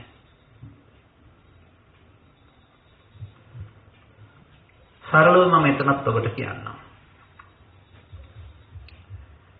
වක්කලීට තමයි බුදුන් වහන්සේ වදාරන්නේ දෙතිස් කුණපේ යුක්ත ශරීර දිහා බලන් ඉන්න එපා, බුදුන් දකින්න බෑ. ධර්මයේ දකිනවා නම් බුදුන් දකිනවා. යෝ ධම්මං පස්සති සෝ මං පස්සති. මේක නොදන්න ස්වාමීන් වහන්සේ කෙනෙක් නැහැ, නොකියන කෙනෙක් නැහැ. හැබැයි මම ඔය පදේ ගත්තේ ඔක කියන්න නෙමෙයි. ඒ අනිත් අය කියන දේ දන්න දේ කියන්න නෙමෙයි. ඒ දකින්න ඕන ධර්මය කුමක්දයි ඒ වක්කලී සූත්‍රය තුළ බුදුහාමුදුරුවෝ පෙන්නලා තියෙනවා. ඒ වක්කලීත් අද ඉන්න වක්කලීලත් ඔක්කොම බලන්න ඕන ධර්මයේ එකයි ඊට පස්සේ. මොකක්ද? තංකින් මඤ්ඤේසි වක්කලී. වක්කලී මොකද මේ ගැන හිතන්නේ? රූපං වා අනිච්ඡං වා අනිච්ඡං, රූපං අනිච්ඡං වා අනිච්ඡං. රූපේ අනිත්‍යද නිට්ටයද? අනිච්ඡං වන්තේ. රූපං වා දුක්ඛං සුඛං. රූපේ සැප දුකද සැපද? දුකයි ස්වාමීනි.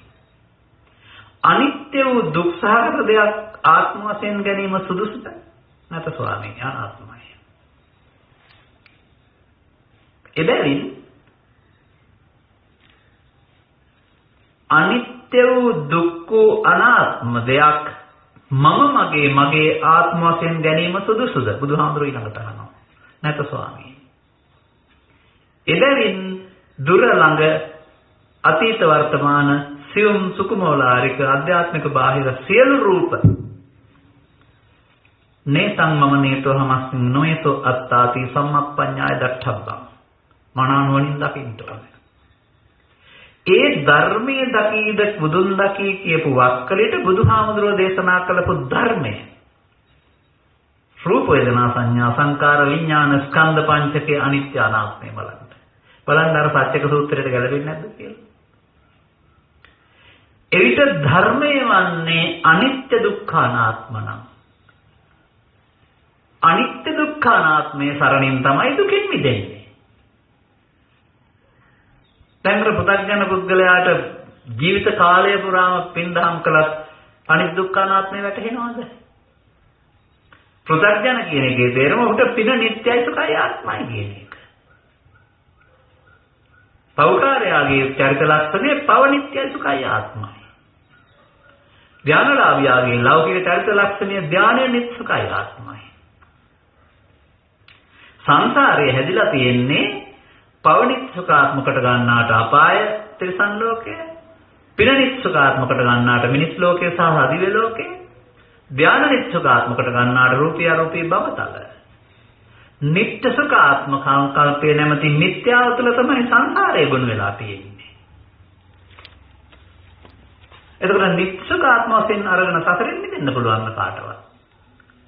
මේ ධර්මයට එරෙහිව, මේ අධර්මයට එරෙහිව බුදුහාමුදුරුවෝ එයින් මිදීම සඳහා හෙළි කළ දෙය සියලුම සංස්කාරයන් අනිත්‍ය දුක්ඛ අනාත්ම බවයි. ඒ අනිත්‍ය දුක්ඛ අනාත්ම බව කියන එකේ අර්ථ දැනට ඔබ පාඩම් කරගෙන ඉන්න තැන ඉඳලා බලන්න එපා. ඊට වඩා ගැඹුරුයි.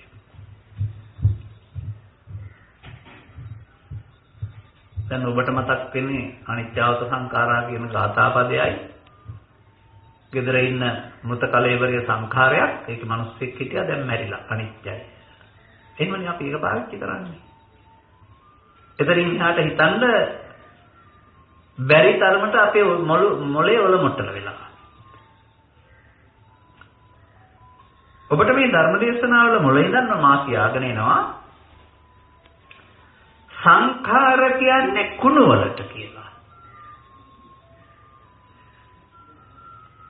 නගර සභාවේ විදිහින් අරන් යනවා නම් ට්‍රැක්ටරයකින් ලොරියකින් යම් දේවල් දාගෙන ඒවා සයන්න බින්දුව අල්ප ප්‍රාණ කායයන්ෙන් හදපු සංඛාර හේවත් කසල. සයන්න බින්දුව මා ප්‍රාණ කායයන්ෙන් සංඛාර වුණාම ඒ සංඛාර කියන්නේ ලෝභ දේශ මොහ වලට. ඒවත් එතකොට කසලනේ. අරවා බාහිර තැන් වල එකතු වෙනවා මේවා හිත ඇතුලේ එකතු වෙනවා. අවිජ්ජා සූත්‍රයේ මේ රහස තියෙනවා. අවිජ්ජා ගතෝ යම් භික්කවේ පුරිස පුද්ගලෝ යම් කිසි පුද්ගලයෙක් පුරුෂයෙක් අවිද්‍යාව ගත වුණේ නම් අවිද්‍යාව තුළ හිරුණේ නම් තිරවි අපුඤ්ඤං චේ සංකාරං අபிසංකරෝති අපුඤ්ඤෝපගතං හෝති විඥානං පුඤ්ඤං චේ සංකාරං අபிසංකරෝති පුඤ්ඤෝපගතං හෝති විඥානං ආනිජ්ජං චේ අபிසංකාරං අபிසංකරෝති ආනිජ්ජෝපගතං හෝති විඥානං. දැන් අවිද්‍යාව තුළ නෙවෙයිද පුඤ්ඤාවි සංකාරය අපුඤ්ඤාවි සංකාරය සහ අනිජ්ජාවි සංකාරය තියෙනවා කියලා බුදුහාමුදුරුවෝ දේශනා කරලා තියෙන්නේ. අවිජ්ජා ගතෝ යම් භික්ඛවේ පරිසපුද්ගලෝ. යම් කිසි පුද්ගලයෙක් මේ මගේ ආත්ම සංකල්පයේ අවිද්‍යාවට වැහිලා පින් රැස් කරන්න ගියාම විඥාණය පින මම කියලා ඒක පිළිගන්නවා. පව් රැස් කරන්න ගියාම පව මම කියලා ඒක පිළිගන්නවා. පින් පව් දෙකට එහාට ගිහින් ධාන කුසල රැස් කරන්න ගියාම ඒක පිළිගන්නවා. උපගත වෙනවා කියන්නේ විඥානයේ සත්‍ය වශයෙන් පිළිගන්නවා. සත්‍ය සසරේ ඇවිද්දවන සංකාර ಜಾති තුනක් ත්‍රිපිටකයේ දීඝනිකායේ සංගීති සූත්‍රය තුළ සරියුත් හාමුදුරුවෝ සංග්‍රහ කරලා තියලා තියෙනවා. අන්න ඒ ටික තමයි සබ්බේ සංකාරා කියලා කියන්නේ. ඔබ වැනි විහාරස්ථානයට එන්නේ නැති සුරාව සූදුව දුරාචාරයේ ආගම බවට පත් කරගත්ත කෙනෙක් ඉතින් කයින් වචනෙන් නිරන්තරයෙන් පව් රැස් කරනවා. එතකොට යා රැස් කරනවට තමයි අපුණ්‍ය අபிසංකාර කියලා කියන්නේ. අபிසංකාර මතක තියාගන්න. නැවත ගන්න පුළුවන් විදිහට හේතිත වෙන එක. සිතින් කයින් වචනෙන් ඒවයි නිවත් වෙලා පන්සිල් දුවට සිල් පිටා මෞපියන් පෝෂණයේ සිට විහාරස්ථානයේ චෛත්‍යාංග විහාරස්ථාන වලට ගැනීම ආදී කොට ඇති පින්කම් කරනවා. හැබැයි මම නැමැති පුද්ගලයා අපිටගෙන භාවය මතක තියාගන්න කුරුසු පුද්ගලෝ කියන්නේ ඒක. දැන් පුණ්‍ය අபிසංකාර පින් රැස් කරනවා. අන්න අපේ බෞද්ධය මෙතන ඉන්නේ. ඉන්දියානු සමාජය ආශ්‍රයෙන් මේක බුදුහාමුදුරුවෝ විග්‍රහ කළේ මේකට එහා ගිය පිරිසක් හිටියා. ඒ පෞද පින්ද කියන මේ කර්ම අතහැර දමා වනාන්තරයට ගොස් සිත ඇතුළත තියෙනා වූ සංසුන් බව ගවේෂණය කිරීම. ධර්ම අවබෝධයෙන් තොරව, ත්‍රිලක්ෂණ අවබෝධයෙන් තොරව. එවිට වුන්ට ලැබුණා අපිට රූප අරමුණු, ශබ්ද අරමුණු ලැබෙන ආස්වාදයේ වෙනුවට එහෙම රූප ශබ්ද අරමුණු නැති සංසුන් ස්වභාවයක්. මේ සංසුන් ස්වභාවයේ තත්ත්වයන් අනුව ඒක රූපාවචර අරූපාවචර කියලා කියනවා. ඒවත් අනුතුරුව අபிසංඛාර, ආනිජ්ජ අபிසංඛාර. දැන් මේ අபிසංඛාර තුන රැස් කරන්නාට අපුඤ්ඤාවිසංඛාරයෙන් පරලෝක අපායේ යාමත්, පුඤ්ඤාවිසංඛාරයෙන් පරලෝක මිනිසුන් අතර හෝ දෙවියන් අතර ඉපදීමත්, ආනිජ්ජාවිසංඛාරයෙන් පරලෝක රූපී අරූපී බඹතලවල ඉපදීමත් තුනම අවිජ්ජාපච්චය සංඛාරා. කියලා දෙන්න බෑ සමාජයේ මගෙන්වත් අහගන්න. දැන් මම අහන්නේ බුදුහාමුදුරුවෝ ලෝකෙට නිර්දේශ කළේ අවිජ්ජාපච්චය සංඛාරාද අවිද්‍යා නිරෝධයෙන් සංඛාර නිරෝධයද? එයි අර පව කරපුවාම අපාය යන්නේ, පින් කරපුවාම මිනිසුන් අතර උපදින්නේ, ත්‍යානුග්‍රහ වලටම රූපී අරූපී බඹතල වලට යන්නේ.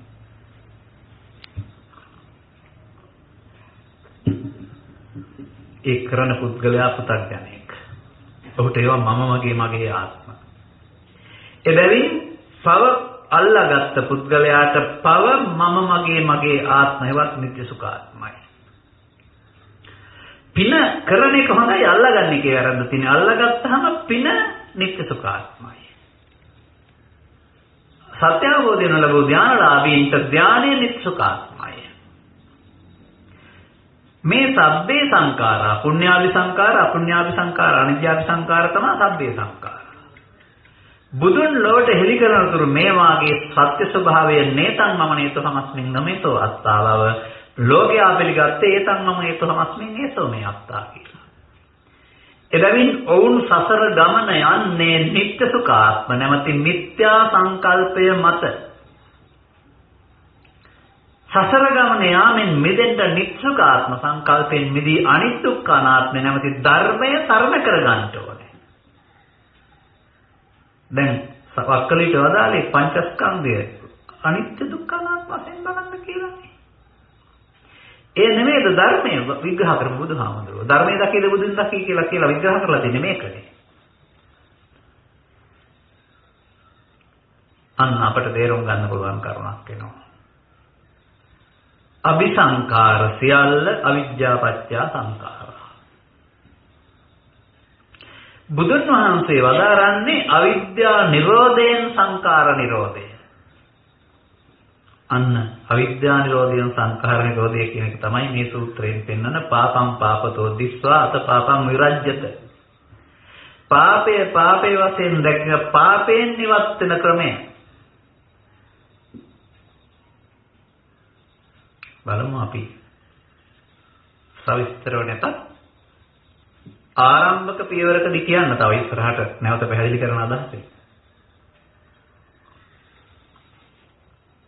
ඔබ කවදාවත් පාසලෙන් ඉගෙන ගත්ත පටිච්චසමුපාදයේ අංග 12ට අරුත හොයමින් පටිච්චසමුපාදයේ තේරුම් ගන්න යන්න එපා. කවදාවත් තේරෙන්නේ නැහැ. හැමෝම අනා ගන්න. මොකද්ද සසර විරුද්ධකට නැත්නම් පිනකට පාඩම් කරන්නේ නැති කාලේ ඔය ગાතා. අහම්බෙන් ඇහිලා මම පාඩම් කරගත්ත පටපාඩම් වුණා අලුත් ગાතාවක් පටිච්චසමුපාදය පිළිබඳ. අලුත් නෑ පොතේ තියෙන එකක්, නමුත් ඒක ඕගොල්ලෝ දන්නේ නැතුව ඇති සමහර විට. මේකට කියන්නේ අතීත හේතෝ පංච ඉදානි ඵල පංචකම් ඉදානි හේතෝ පංච ආයතින් ඵල පංචකම් කියලා. අතීත හේතු පහක් නිසා වර්තමාන ඵල පහකුත්, වර්තමාන හේතු පහක් තිබ්බොත් අනාගතයට ඵල පහකුත් ඇති වෙනවා. ඔන්න අනුරූප පටිච්චසමුප්පාදය. ඔන්න පාපය. ඔන්න ඔබ තුල සිදු වෙනා වූ පාපයේ සිදු වෙන හැටි.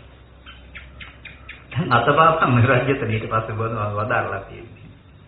හිතනවාද මේක කලපා ගන්න නිකම්ම බණ කතාවක් ඉගෙන ගත්තාම දිවුරක් පරව ගත්තාම පුළුවන් නේ කියලා. නෑ. මේ සඳහා මම සාමාන්‍යයෙන් කියන දෙයක් තමයි බුදුබණ දේශනා කරන්නට මනහනකමේ අවුරුදු 25ක්වත් ඉඳලා ඉන්න ඕනේ කියලා. සමාජයට මම කියන්නේ. එහෙම නැතුව කියන්න වෙන්නේ කටපාඩම් කරගත්ත වචන ටිකක් විතරයි.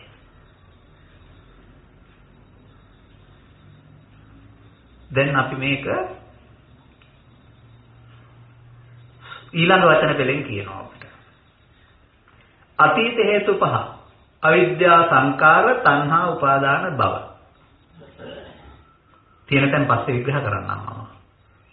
මේ නිසා වර්තමානයේ හට ගන්නා වූ ඵලය විඥාන නාම රූප සලආයතන පස්ස වේදනා. මේ වේදනාවට මුලා වෙන්න ගියොත් වර්තමාන හේතු ඉතුරු වෙනවා තණ්හා උපාදාන භව අවිද්‍යා සංකාර. මේ එක ස්කන්ධ පංචකය තුල ඇසට හමු වන රූපය තුල අතීත හේතු පහ නිසා වර්තමාන ඵල පහක්, වර්තමාන හේතු පහ තැවීමක් කියන තුන සිද්ධ වෙනවා. අතීතයකට කර්ම වට්ටය කියනවා, කෙලෙස් වට්ටය කියනවා, දැන් එකට කර්ම වට්ටය කියනවා, ඉදිරියකට විපාක වට්ටය කියනවා. අතීතයේ පහුගිය ජීවිතේ, වර්තමානයේ මේ ජීවිතේ, අනාගතයේ මසු ජීවිතේ නෙවෙයි. වර්තමාන ස්කන්ධ පංචකය තුළම අතීතයත් වර්තමානයත් අනාගතයට ලැබීමක් කියන තුන සිද්ධ වෙනවා.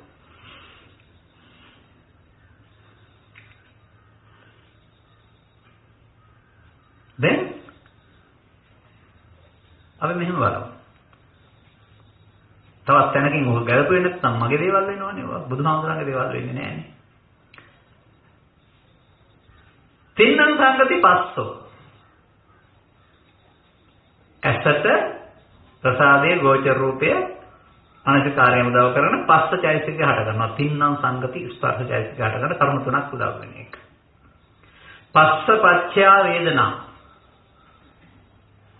වේදනාවට ප්‍රත්‍ය වෙන්නේ මේ ස්පර්ශ වීම. වේදනා පච්චය තණ්හා. වේදනාව තමයි තණ්හා කිරීමට ප්‍රත්‍ය වෙන්නේ. තණ්හා පච්චය උපාදාන. තණ්හා කළොත් තමයි ඒක දැඩිව ගැනීමක් සිදු වෙන්නේ. උපාදාන පත්‍ය භව උපාදාන වුණොත් තමයි ඒක කර්මව උත්පත්ති වශයෙන් ශේෂ වෙන්නේ. භව වුණොත් තමයි ජාති ජරා මරණ වලට පාර කැපෙන්නේ. පස්සපච්චය වේදනා වේදනා පච්චය තණ්හා තණ්හා පච්චය උපාදාන උපාදාන පච්චය භව භව පච්චය ජාති ජාති පච්චය ජරා මරණ ශෝක පරිදේව දුක්ඛ දෝමනස් උපායාස සම්භවಂತಿ එව මේ තස්ස කේවලස්ස දුක්ඛක්ඛන්දස්ස සමුදය හෝති මේ පාපය. දැන් අපි අතනින් ආයෙත් එනවා. පස්සපච්චය වේදනා ඒ අවිද්‍යා සූත්‍රයේ තියෙන ඉතින් මම මේ කියන්නේ වේදනා පච්චය තණ්හා. ඊට පස්සේ කියනවා තස්සායව තණ්හාය අශේෂ විරාග නිරෝධෝ. ඒ තණ්හාව ශේෂ වෙන්නේ නැතුව අවසන් කරනවා නම් රාග කරන්නේ නැතුව විරාගයෙන් යුක්ත අවසන් කරනවා. තණ්හා නිරෝධයෙන් උපාදාන නිරෝධෝ උපාදාන නිරෝධයෙන් භව නිරෝධෝ භව නිරෝධයෙන් ජාති නිරෝධ ජාති නිරෝධයෙන් ජරා මරණ නිරෝධෝ ජරා මරණ ශෝක පරිදේව දුක්ඛ දෝමනස් වායා නිරුද්ධಂತಿ ඒව මේ තස්ස කේවලස්ස දුක්ඛක්ඛන්දස්ස නිරෝධෝ හෝති. කොතනද තණ්හාව නැති කරන්න දෙන්නේ? පස්සපච්චය වේදනා වේදනා පච්චය තණ්හා තණ්හා පච්චය උපාදාන වුණොත් අනුරෝධ පටිච්චසමුප්පාදේ. ඒ තණ්හාවට මේ වේදනාවට තණ්හා නොකළොත් එහෙනම් තණ්හා නිරෝධයෙන් උපාදාන භව ජාති නිරෝධ වෙනවා. දැන් මේ වේදනාව ඇසේ කනේ නාසයේ දිවකයේ අරමුණත් එක්ක තියෙන දෙයක් නේද? ඒ අරමුණට නේද තණ්හාව කරන රූප තණ්හා, ශබ්ද තණ්හා, ගන්ධ තණ්හා, රස තණ්හා, පොට්ටබ්බ තණ්හා, ධම්ම තණ්හා කියන්නේ. තණ්හාව නැති කිරීමෙන් ලබන නිර්වාණය කියලා ඉගෙනගෙන තියෙනවා නේද? මේ තස්සායව තණ්හායි. මේ අරමුණට තියෙන මුලාව එතනින් නැති කරන්න ඕන. ගැළපෙන්නේ නැද්ද ලස්සනට?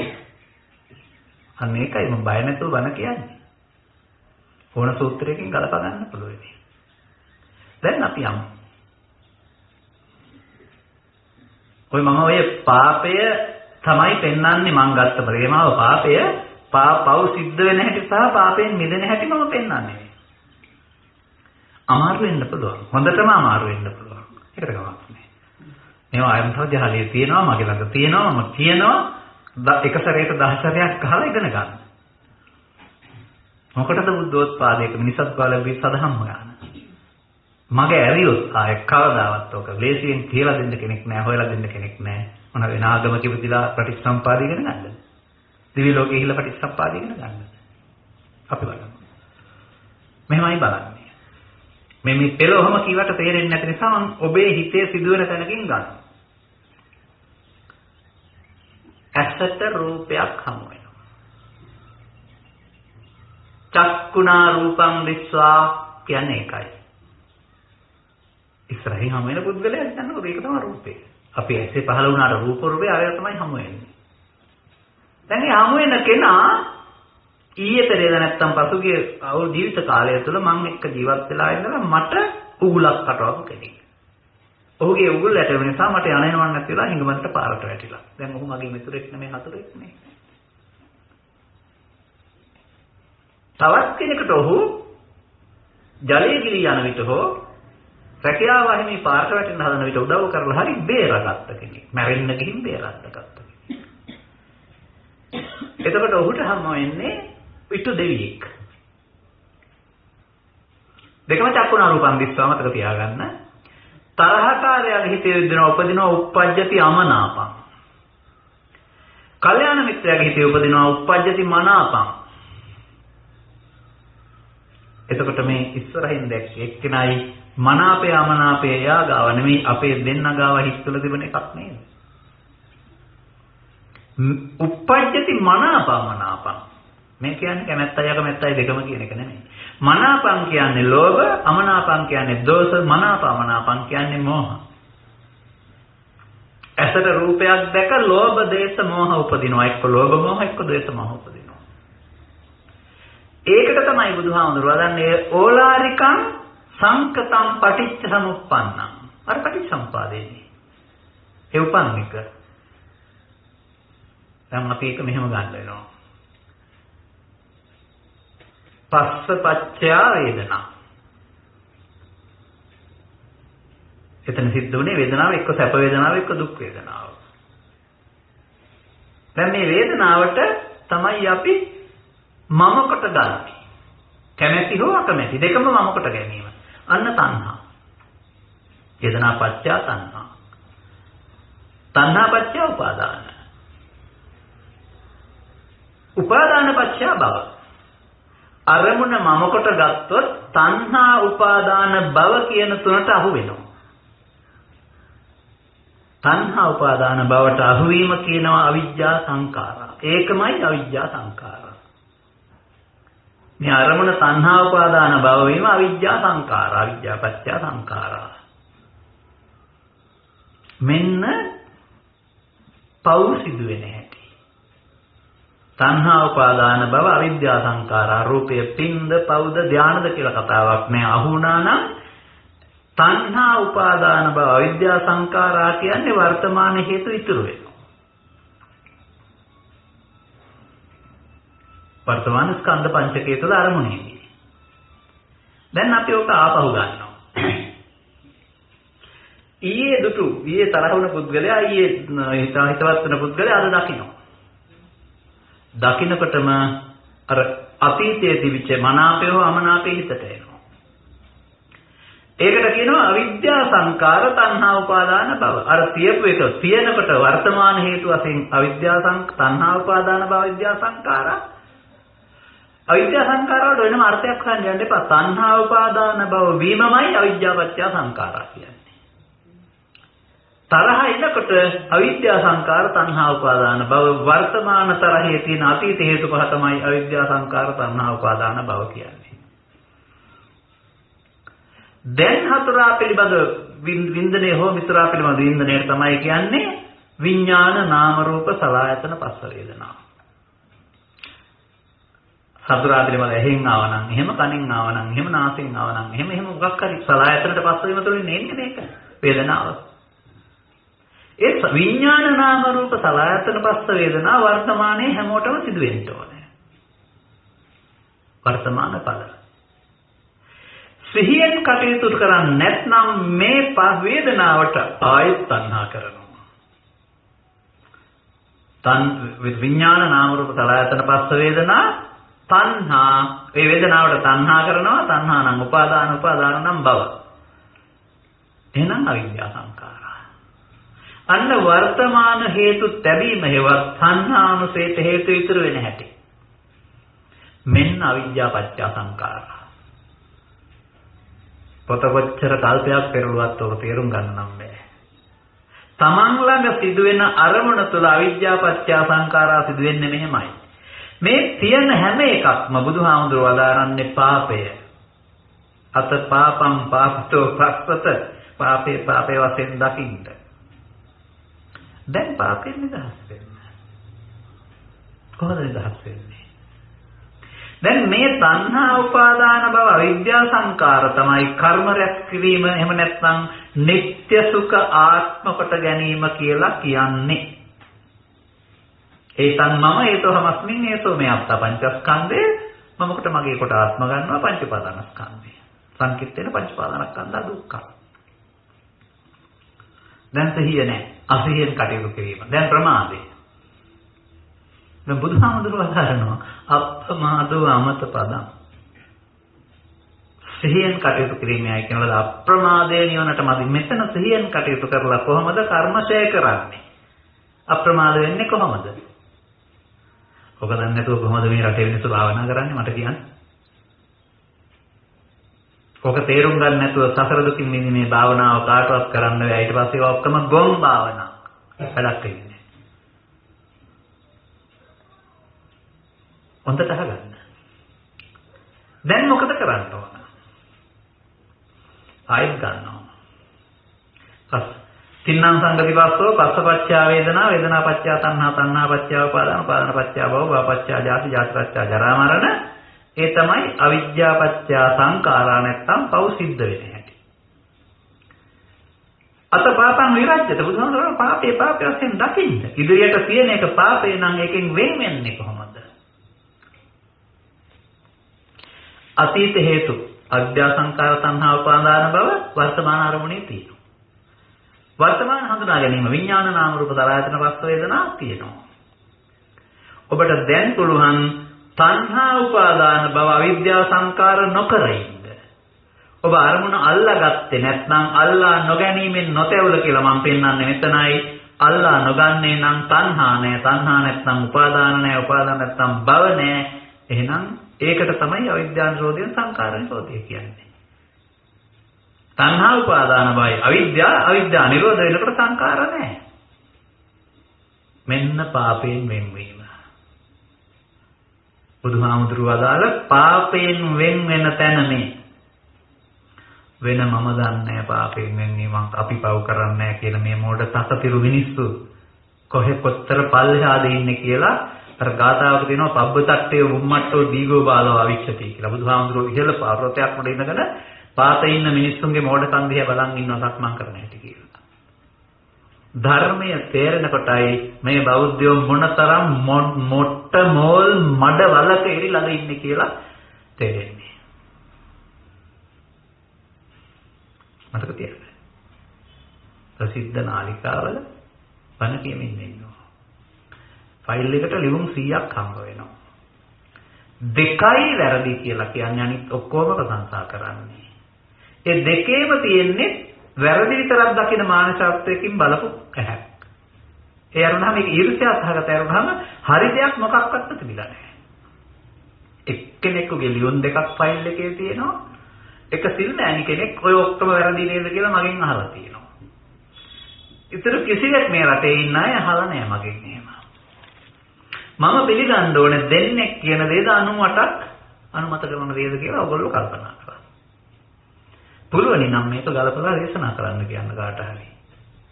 අවිද්‍යා නිරෝධය සංඛාර නිරෝධය. පාපේ වශයෙන් දකින හැටි සහ පාපෙන් ඉවත් වෙන හැටි. පාපේ වශයෙන් දකින්න නැති තාක්කල් ප්‍රමාදයි අසිහින් කටයුතු කරන්නේ. එතන භාවනාවක් නැහැ, කර්ම රැස් වෙනවා. පව් සිද්ධ වෙනවා. මේ ඔබ කතා කරන පින්පව් දෙකනේ මම මේ කතා කරන්නේ. බුදුහාමුදුරුවෝ අදාරනවා තණ්හා උපාදාන බව විද්‍යා සංකාරා කියලා කියන්නේ ඉදිරියට තැබීම. ඉදිරියට තදුවොත් මොකද වෙන්නේ? නැවත උපදිනවා. අවිද්‍යා නිරෝධයෙන් සංකාර නිරෝධය. අවිද්‍යා පත්‍ය සංකාර අවිද්‍යා නිරෝධයෙන් සංකාර නිරෝධය. එතකොට වර්තමාන අරමුණට තණ්හා උපාදාන බව වුණොත් අවිද්‍යා පත්‍ය සංකාරා. වර්තමාන අරමුණ තණ්හා උපාදාන බව නොකර අවසන් කරොත් අවිද්‍යා නිරෝධයෙන් සංකාරය. වර්තමාන අරමුණට තණ්හා උපාදාන බව කළොත් නිත්‍ය සුඛ ආත්ම හේවත් මගේ ආත්ම. වර්තමාන අරමුණ ඉදිරියට නොතබ අවසන් කළොත් මමකට මගේ ආත්මකට නොගැනීම හේවත් අප්‍රමාදය. ඉදිරියට තබන්නේ දැන් ඉතින් තව තැනකින් ගලපන්න ඕන. එහෙමනේ මේ සූත්‍ර දේශනා බුදුහාමුදුරන්ගේ බණ පැටලෙන්න බෑ අපිට පැටලුණාට. සර්වඥතා ඥානයෙන් ගලපාවු මේ ධර්ම කොතනකවත් ගැටෙන්න බෑ පැටලෙන්න බෑ. සූත්‍ර 10000ක් තියෙනවා නම් 10000 තුලම ගැලපෙන්න ඕන. ගලපා ගන්න බැයි නම් ධර්මයේ දන්නේ නැහැ මට අපි මොකක් කරන්න බෑකට. අපි යමු සංයෝජනීය සුභික්කවේ ආස්තාදානුපස්සිනෝ විහෙරති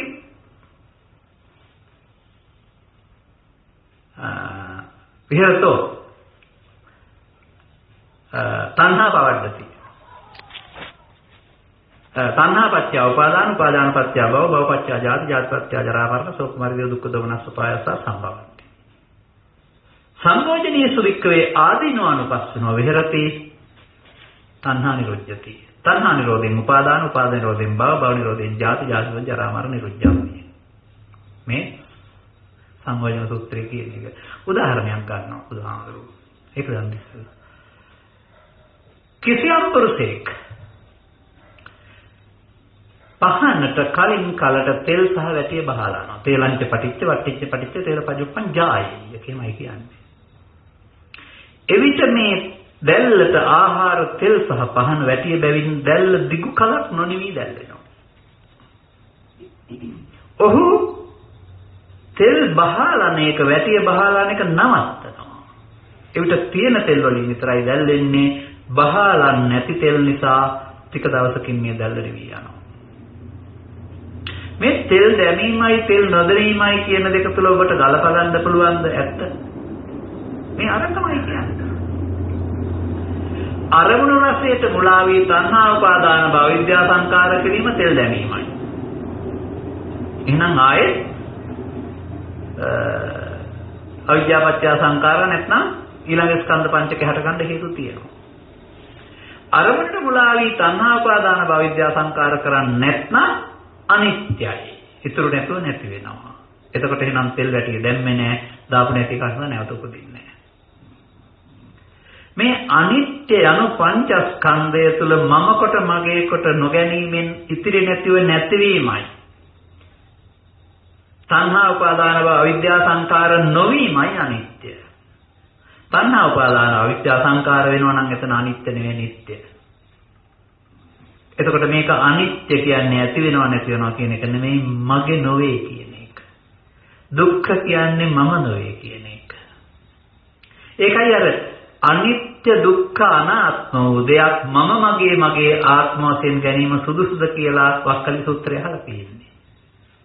අනිත්‍ය දුක්ඛ අනාත්ම වන දෙයක් කියන එකෙන් පෙන්වන්නේ මගේ නොවන මම නොවන මගේ ආත්ම නොවන දෙයක් මගේ කොට මම කොට මගේ ආත්ම කොට ගැනීම සුදුසුද?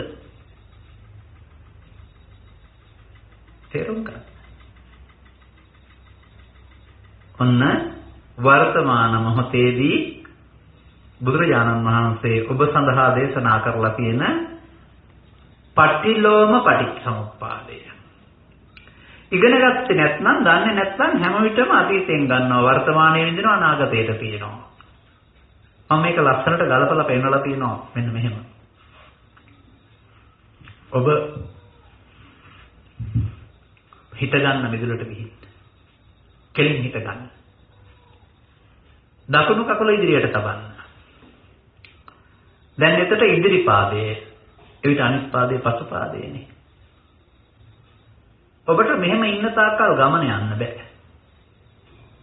ඔබ පසු පාදයේ ඉදිරි පාදයේ ළඟට අරන් ඉදිරියට තබන්න. එතකොටනේ ගමන යන්නේ. පෙර පසු පාදයේ කියපු එක දැන් ඉදිරියට තබවම ඉදිරි පාදයේ වෙලා. දැන් අර ඉදිරි පාදයේ පසු පාදයේ වෙලා නේද? ගමන යන්න ඕන නම් පසු පාදයේ ආයෙත් ඉදිරි පාදයේ ගාවට අරන් තව ටිකක් ඉස්සරහට තියන්න ඕනේ. එතකොට ඒක ඉදිරි පාදයේ අරක පසු පාදයේ. මේ ගමන යන්නේ පස්සේ පාදයේ මැදට අරන් ඉස්සරහට තියන හින්දා නේද? ඔබ ගමනක් යනවා නම් මේ විදිහට පසු පාදයේ සම පාදයේ ළඟට ගෙනත් ඉදිරියට තැවීම තුළින් ගමන යනවා.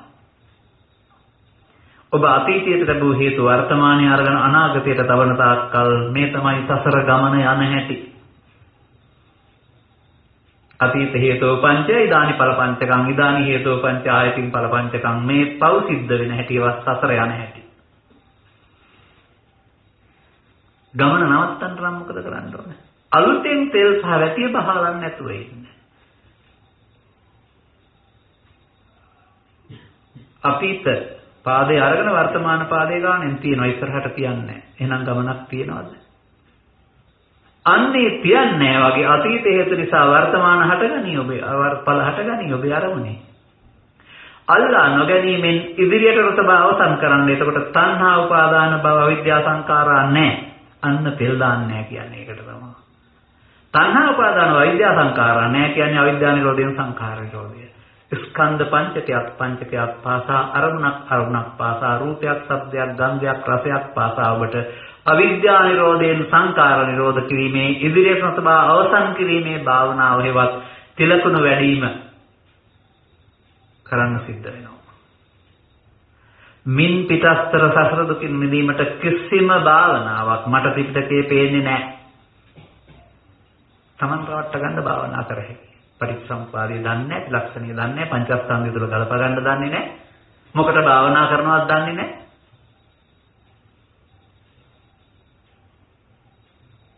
දැන් කල්පනා කරලා බලන්න.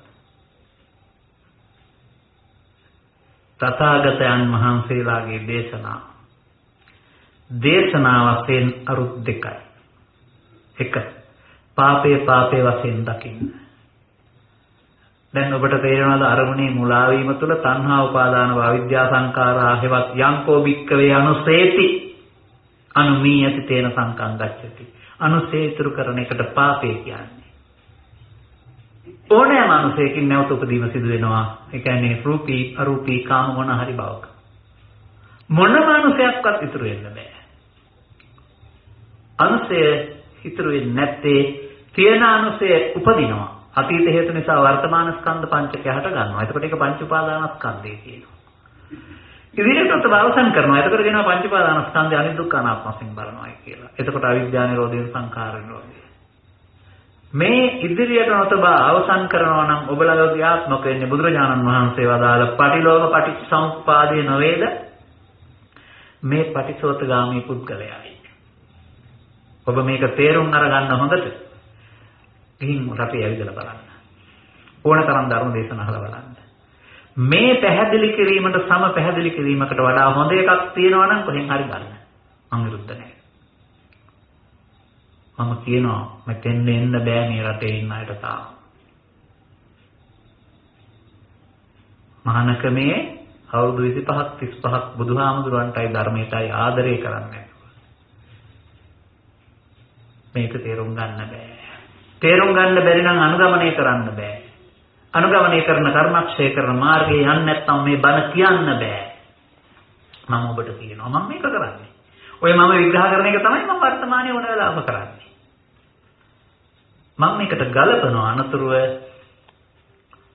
ඔබ දන්නා කතාව. ඒක සාමාන්‍යයෙන් අලුත් අය ඉන්නවා කියලා හිතාන කියන දෙයක් නැත්නම් කියන්න ඕන නෑ. ඒ උනට ගැලපෙවි දැන් හොඳට. මොකද්ද ගලපන්නේ? බුදුන් වහන්සේගෙන් පංචස්කන්ධය අනිදුක්ඛ අනාත්මය ඉගෙන ගන්නවා ස්වාමීන් වහන්සේලා. දැන් ඉතින් යමින් නෙමින් හිතමින් පංචද්වාරයෙන් එන අරමුණ වලින් අවිද්‍යා නිරෝධයෙන් සංකාරය බලන්ඩයි තියෙන්නේ යනවා මේක තැනකට යන්න. කොහෙද සුදු ඇඳගත්ත අම්ම කෙනෙක් හරස් කපනවා. කොහෙවත් යන්න ඕනේ නැහැ. මගේ ගමයි පැත්තේ ඉඩ කුඩ පැත්ත උඟක් ඉඩයි මට ගොඩක් නැහැ ඉන්නවා. අපි ඔබ හන්දරට උපස්ථාන කරන්න දිවා රාත්‍රී සෙනසුන් හදලා දෙන්නම්. ගමට ගිහින් නෑදෑයන්ට කියලා ගෙවල් හදන්න ඕන උපකරණ සියල්ල ගේන්න කියලා දින දෙක තුනක් ඇතුළත 30 දෙනා වහන්සේට දිවා රාත්‍රී සෙනසුන් සාදාදී සෙනසුනක් පූජා කොට කැපකරුවෙක් තබා මව ගමට යනවා. ඒ ඔබ වෙනි කතාවක් ලංකාවේ තියෙනනේ මාතික මාතා සංගම් එහෙමනේ. කොතෙන්ද යන්න බැරි වුණා ඒ මාතික මාතාවන්ට ඒ වුණාට. සැබෑවට මාතික මාතාව හැදෙන්න ඕන. ස්වාමින් වහන්සේගේ රහස. මේ සෙනසුන් අපට බිහි කොට දුන්නේ මවට මෙලවට බිහි කළ මව නෙවෙයි. එබැවින් අපි අප්‍රමාද විය යුතුයි. 30 දෙනා වහන්සේ 30 දෙනා වහන්සේම සෙනසුන් වලට යනවා තිලකුණු වඩන්න. එහෙම කියලා නැහැ. තමන්ගේ ධර්මයේ හැදෙන්න යනවා. අම්මට ඕන එනවා උන්වහන්සේලා මොකද කරන්නේ බලන්න. කැපකරුගෙන් ඉනසනවා කෝ ආර්යයන් වහන්සේලා. තමන්ගේ තැන්වල ඇති. මට දකින්න ආසයි. එහෙනම් ගෙඩිය ගන්න. අන්න ඔබ ආරණ්‍යයට ගොස් වෙනවා නම් අර ගෙඩිය කියන කැඳවීම සංඥාවෙන් උන්වහන්සේලාට එන්න කියලා සංඥාවක් දෙනවා. කුඹුරේදී එකවලට එනවා අදුට්ටාව ස්වාමීන් වහන්සේලා 30 දෙනා පාරවල් 30කින් මේ මධ්‍යස්ථානයට එනවා. මේව වැදගත් නෑ මේ කතාව වැදගත් නෑ. නිකන් මම මේ කියන්නේ. වැදගත් එක ඉස්සරහට තියෙන්නේ. අම්මා අනුගන්නකමට කල්පනා කරනවා. දැන් මොනවහට හරියකට මේ දෙනා තරහ වෙලා ඉන්නේ. පාරේ යනකොට නම් එකට ආව මොනවට ඒක තරහ වෙලා දැන් තැන් වල ඉඳලා ඉන්නේ එකයි. ඒ ඉතුමේදී ආකල්පය ඇත්ත ඒක නෙමෙයි. Tamande හිතෙන හැටි වැරදි කියලා තේරුම් ගන්න ඕනේ යම් සිද්ධියකදී. විලම්පස් ටිකක් දීලා අහනවා ඉන්න ගමන් නොදන්නකමට ප්‍රශ්න තුනක්. ඔබ හන්දලා මොකද තැන් වල ඉඳලා කරන්නේ? පළවෙනි ප්‍රශ්නේ. පිළිතුර. අපි මහානකම් කරනවා. එහෙම කොට තේරෙන්නේ නැහැ. කුමක්ද මහානකම් කරනවා කියන්නේ? උත්තරය තිලකුණු වඩනවා. දැන් මේක අහගෙන ඉන්න හොඳට. අපේ රටේ 30 දෙනෙක් ගත්තොත් ආනාපාන සතිය, ඉරියව්පතනය, පිම්බීම හැකිලිම, මේලිකුල් භාවනාව, මරණානුස්සතිය, බුද්ධානුස්සතිය, මහා භාවනා ගොඩක්. 30 දෙනාට 30. ඇයි මේ බුදුන් වහන්සේගෙන් ධර්මය අසා විදසුන් වඩන්ට ගිය 30 දෙනා වහන්සේ නොකීවේ එක එක භාවනා? සියලු දෙනා වහන්සේ වදාළේ අපි මහානකම් කරනවා කියන්නේ තිලකුණු වඩනවා. ඒ කියන්නේ මේ වර්තමාන පංචස්පාදානස්කන්ධය අනිත්‍යක අනාත්ම වශයෙන් බලමින් අනාගතයට ඉතුරු නොකර අවසන් කරන්න අවිද්‍යා නිරෝධයෙන් සංකාරයේදී ඉන්නවා. අම්මහනවා එතකොට. මේ මහානකම අපිට කරන්න බැරිද? බලන්න. අදනේ බෑ කියන්නේ එහෙමයි. ගිහින් කරන්න බෑ කියන්නේ අද. එහෙනම් කියලා දෙන්නකෝ. අන්න දීර්ඝ විස්තරයක් කරමින් මේ ස්වාමීන් වහන්සේලා රූප වේදනා සංඥා සංකාර විඥාන ස්කන්ධ පංචක අනිත්‍ය අනාත්ම වශයෙන් බලන හැටි කියලා දුන්නා. ස්වාමීන් වහන්සේලා තමන්ගේ පස්තරට ගැටෙන කාරණා අනිත්‍ය අනාත්මයෙන් පෙනුනේ නම් බලනවා අම්මා ගෙදර ගිහින් දරුවන්ගේ කටයුතු ස්වාමියාගේ කටයුතු උමුරේ කටයුතු ආදී කියන්න දෙන ගෘහණිකට. ඒවා කරමින් වර්තමාන උපදින්නා වූ ස්කන්ධ පංචකය තණ්හා උපාදාන භව විද්‍යා සංකාර නොකර අවසන් කරනවා. පවෙත්නිවත් වෙනවා. පාපං විරච්ඡත. තණ්හා උපාදාන විද්‍යා සංකාරා පාපේසේ නොකරන්නේ නම් පාපෙන් නිවත් වීම. ස්වාමීන් වහන්සේලාට ඉස්සරලා උන්වහන්සේතුමියගේ අරමුණු මොහොන දීමේ හැකියාව ලැබිලා කාමරාග ව්‍යාපාද විනාශ වීමෙන් අනාගාමී වුණේ අම්මා. අම්මත් කලේ පංචස්කන්ධය අනිත්‍ය අනාත්ම බැලීමේ මහානකම ස්වාමීන් වහන්සේලාත් කලේ පංචස්කන්ධය අනිත්‍ය අනාත්ම වශයෙන් බැලීමේ මහානකම මම ඔබට යෝජනා කරන්නේ මේ සම්මා සම්බුද්ධ ශාසනය තුළ පංච උපාදානස්කන්ධය අනිත්‍ය අනාත්ම වශයෙන් මේ මහානකම කෙස් කැපීමකින් තොරව ඔය ඉන්න ගමම්ම කරගන්න. ප්‍රබල ගොඩනැගීමක් මේක ප්‍රබල සාක්ෂි. දැන්වත් තේරෙනවද බුදුහාමුදුරුවන්ගේ ධර්මයේ භාවනාව කියන්නේ ඉදිරියට නොදවා අවසන් කිරීම කියලා? දැන්වත් තේරෙනවද බුදුහාමුදුරුවන්ගේ ධර්මයේ පාපයෙන් වෙන්වීම කියන්නේ තණ්හා උපාදාන භව අවිද්‍යා සංකාර නොකිරීම කියලා? අතීත හේතු නිසා වර්තමාන ඵල හට ගනී වර්තමාන ස්කන්ධ පංචකේ. ඔබ වර්තමාන හේතු නොතබා සංකරන්න. ඒ අප්‍රමාදයයි. ඒ අනිත්‍ය අනාත්ම වශයෙන් බැලීමයි. ඒ නේතං මම නේතමක් නෙමෙයි සෝවත්තා. ඒ අප්‍රමාද. ඕනේ වචනයකට මට ගලපන්න පුළුවන් මේක. එහෙම නැත්නම් ඉදිරියට තෙල් සහ වැටිය බහා නොදැමීමයි. දැන් හරිද? තථාගතයන් වහන්සේලාගේ දේශනා වශයෙන් අරුත් දෙකයි. එක පළමුව පාපේ දකින්න පාපේ වශයෙන්. අන්න බණහලා තණ්හා උපාදාන විද්‍යා සංකාරා වෙන හැටි හේවත් පුණ්‍යාවි අපුණ්‍යාවි ආනිජ්ජාවි සංකාර ඉතුරු වෙමින් සසර ඇදුවේ විදින හැටි තේරෙනවා. ඔබට ආනිජ්ජාවි සංකාර නැහැ පැත්තකින් තියන්න ඔබට තියෙන්නේ පුණ්‍යාවි සංකාරෝ අපුණ්‍යාවි සංකාර. ඔබට සබ්බේ සංකාර අනිච්චාති කියලා කියන්නේ මේ එකම සංකාරයවත් මම කොට මගේ කොට ගරන් ඉදිරියට තියන්න එපා. අල්ලා ගැනීමෙන් තැවුලා අල්ලා නොගැනීමෙන් නොතැවුල. අවසන් කරන්න. පස්සපච්ච වේදනා හට ගනීවි. වේදනාවට තණ්හා කරන්න එපා, තණ්හා උපාදාන කරන්න එපා, උපාදාන භව කරන්න එපා. ඒ ටික කරන්නේ නැත්නම් අවිද්‍යා නිරෝධයෙන් සංකාර නිරෝධය. තණ්හා කළොත් උපාදාන කළොත් භවනොත් ඒකට අවිද්‍යා පත්‍ය සංකාරා.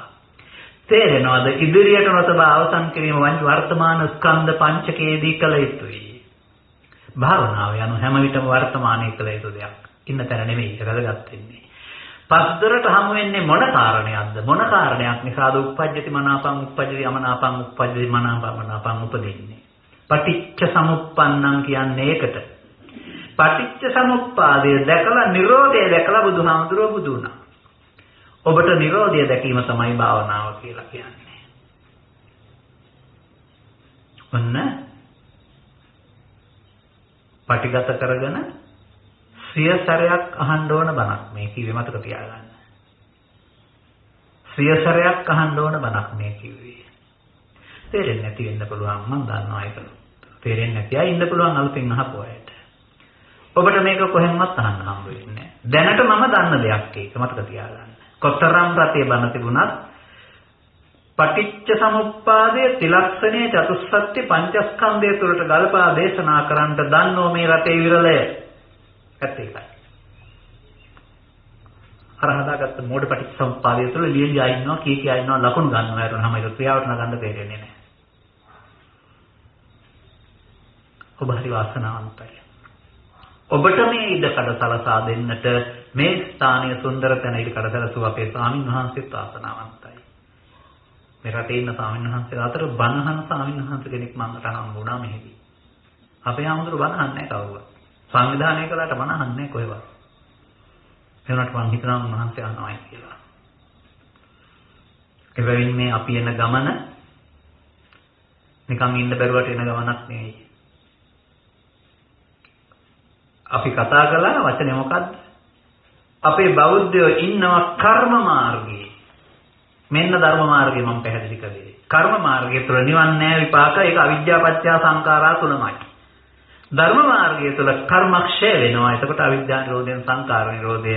තව දේශනා 10ක් 15ක් අහලා මගින් ඕක වෙන සූත්‍රාර්ථයෙන් ඉගෙන ගන්න. දැන් තේරුම් ගන්න බුදුහාමුදුරන්ගේ දේශනාවල පාපයේ වශයෙන් දැකීම සහ පාපයෙන් වෙන්න නැහැටි බණ අහලා ඉගෙන ගන්න ඕනේ. ඒකයි බුදු සමය බණ භාවනා කියලා මම කියන්නේ. මේක තේරුම් ගත්ත පුද්ගලයාට මේ මාර්ගයට වැටෙනවා භාවනා කරන්නේ කොහොමද කියන ප්‍රශ්නේ අවලංගු වෙනවා. ස්වභාවයෙන්ම ඔහු පටිසෝතගාමී පුද්ගලයෙක් වෙනවා. ඔහු කර්මක්ෂය කරන්නෙක් වෙනවා. ඔහු අප්‍රමාදී පුද්ගලයෙක් වෙනවා. සිහියෙන් කටයුතු කරන්නෙක් වෙනවා. ඔහු පාපයෙන් වෙන් වෙන්නෙක් වෙනවා. ඉදිරියට නොතබා අවසන් කිරීම හැරෙන විට පාපයෙන් වෙන් වෙනර වෙනත් ක්‍රමයක් නැත. තණ්හා උපාදාන භව අවිද්‍යා සංඛාරා පාපයයි ඉදිරියට තැබීමයි. තණ්හා උපාදාන භව නැත්නම් අවිද්‍යා සංඛාරා නැහැ. ඒ පාපයෙන් වෙන්වීමයි. ඔය භාවනාව කියන්නේ පාපයෙන් වෙන්වීමයි. මේ ධර්ම දේශනාව අන්තර්ජාලයට දාන්න වටින ලෝකෙම අහන්න ඕන එකක් බව මම දන්නවා. ඒත් මම මෙතරම් පැහැදිලිව මම කවදාවත් ඕක කියලා නැතුව ඇති. මතක තියාගන්න.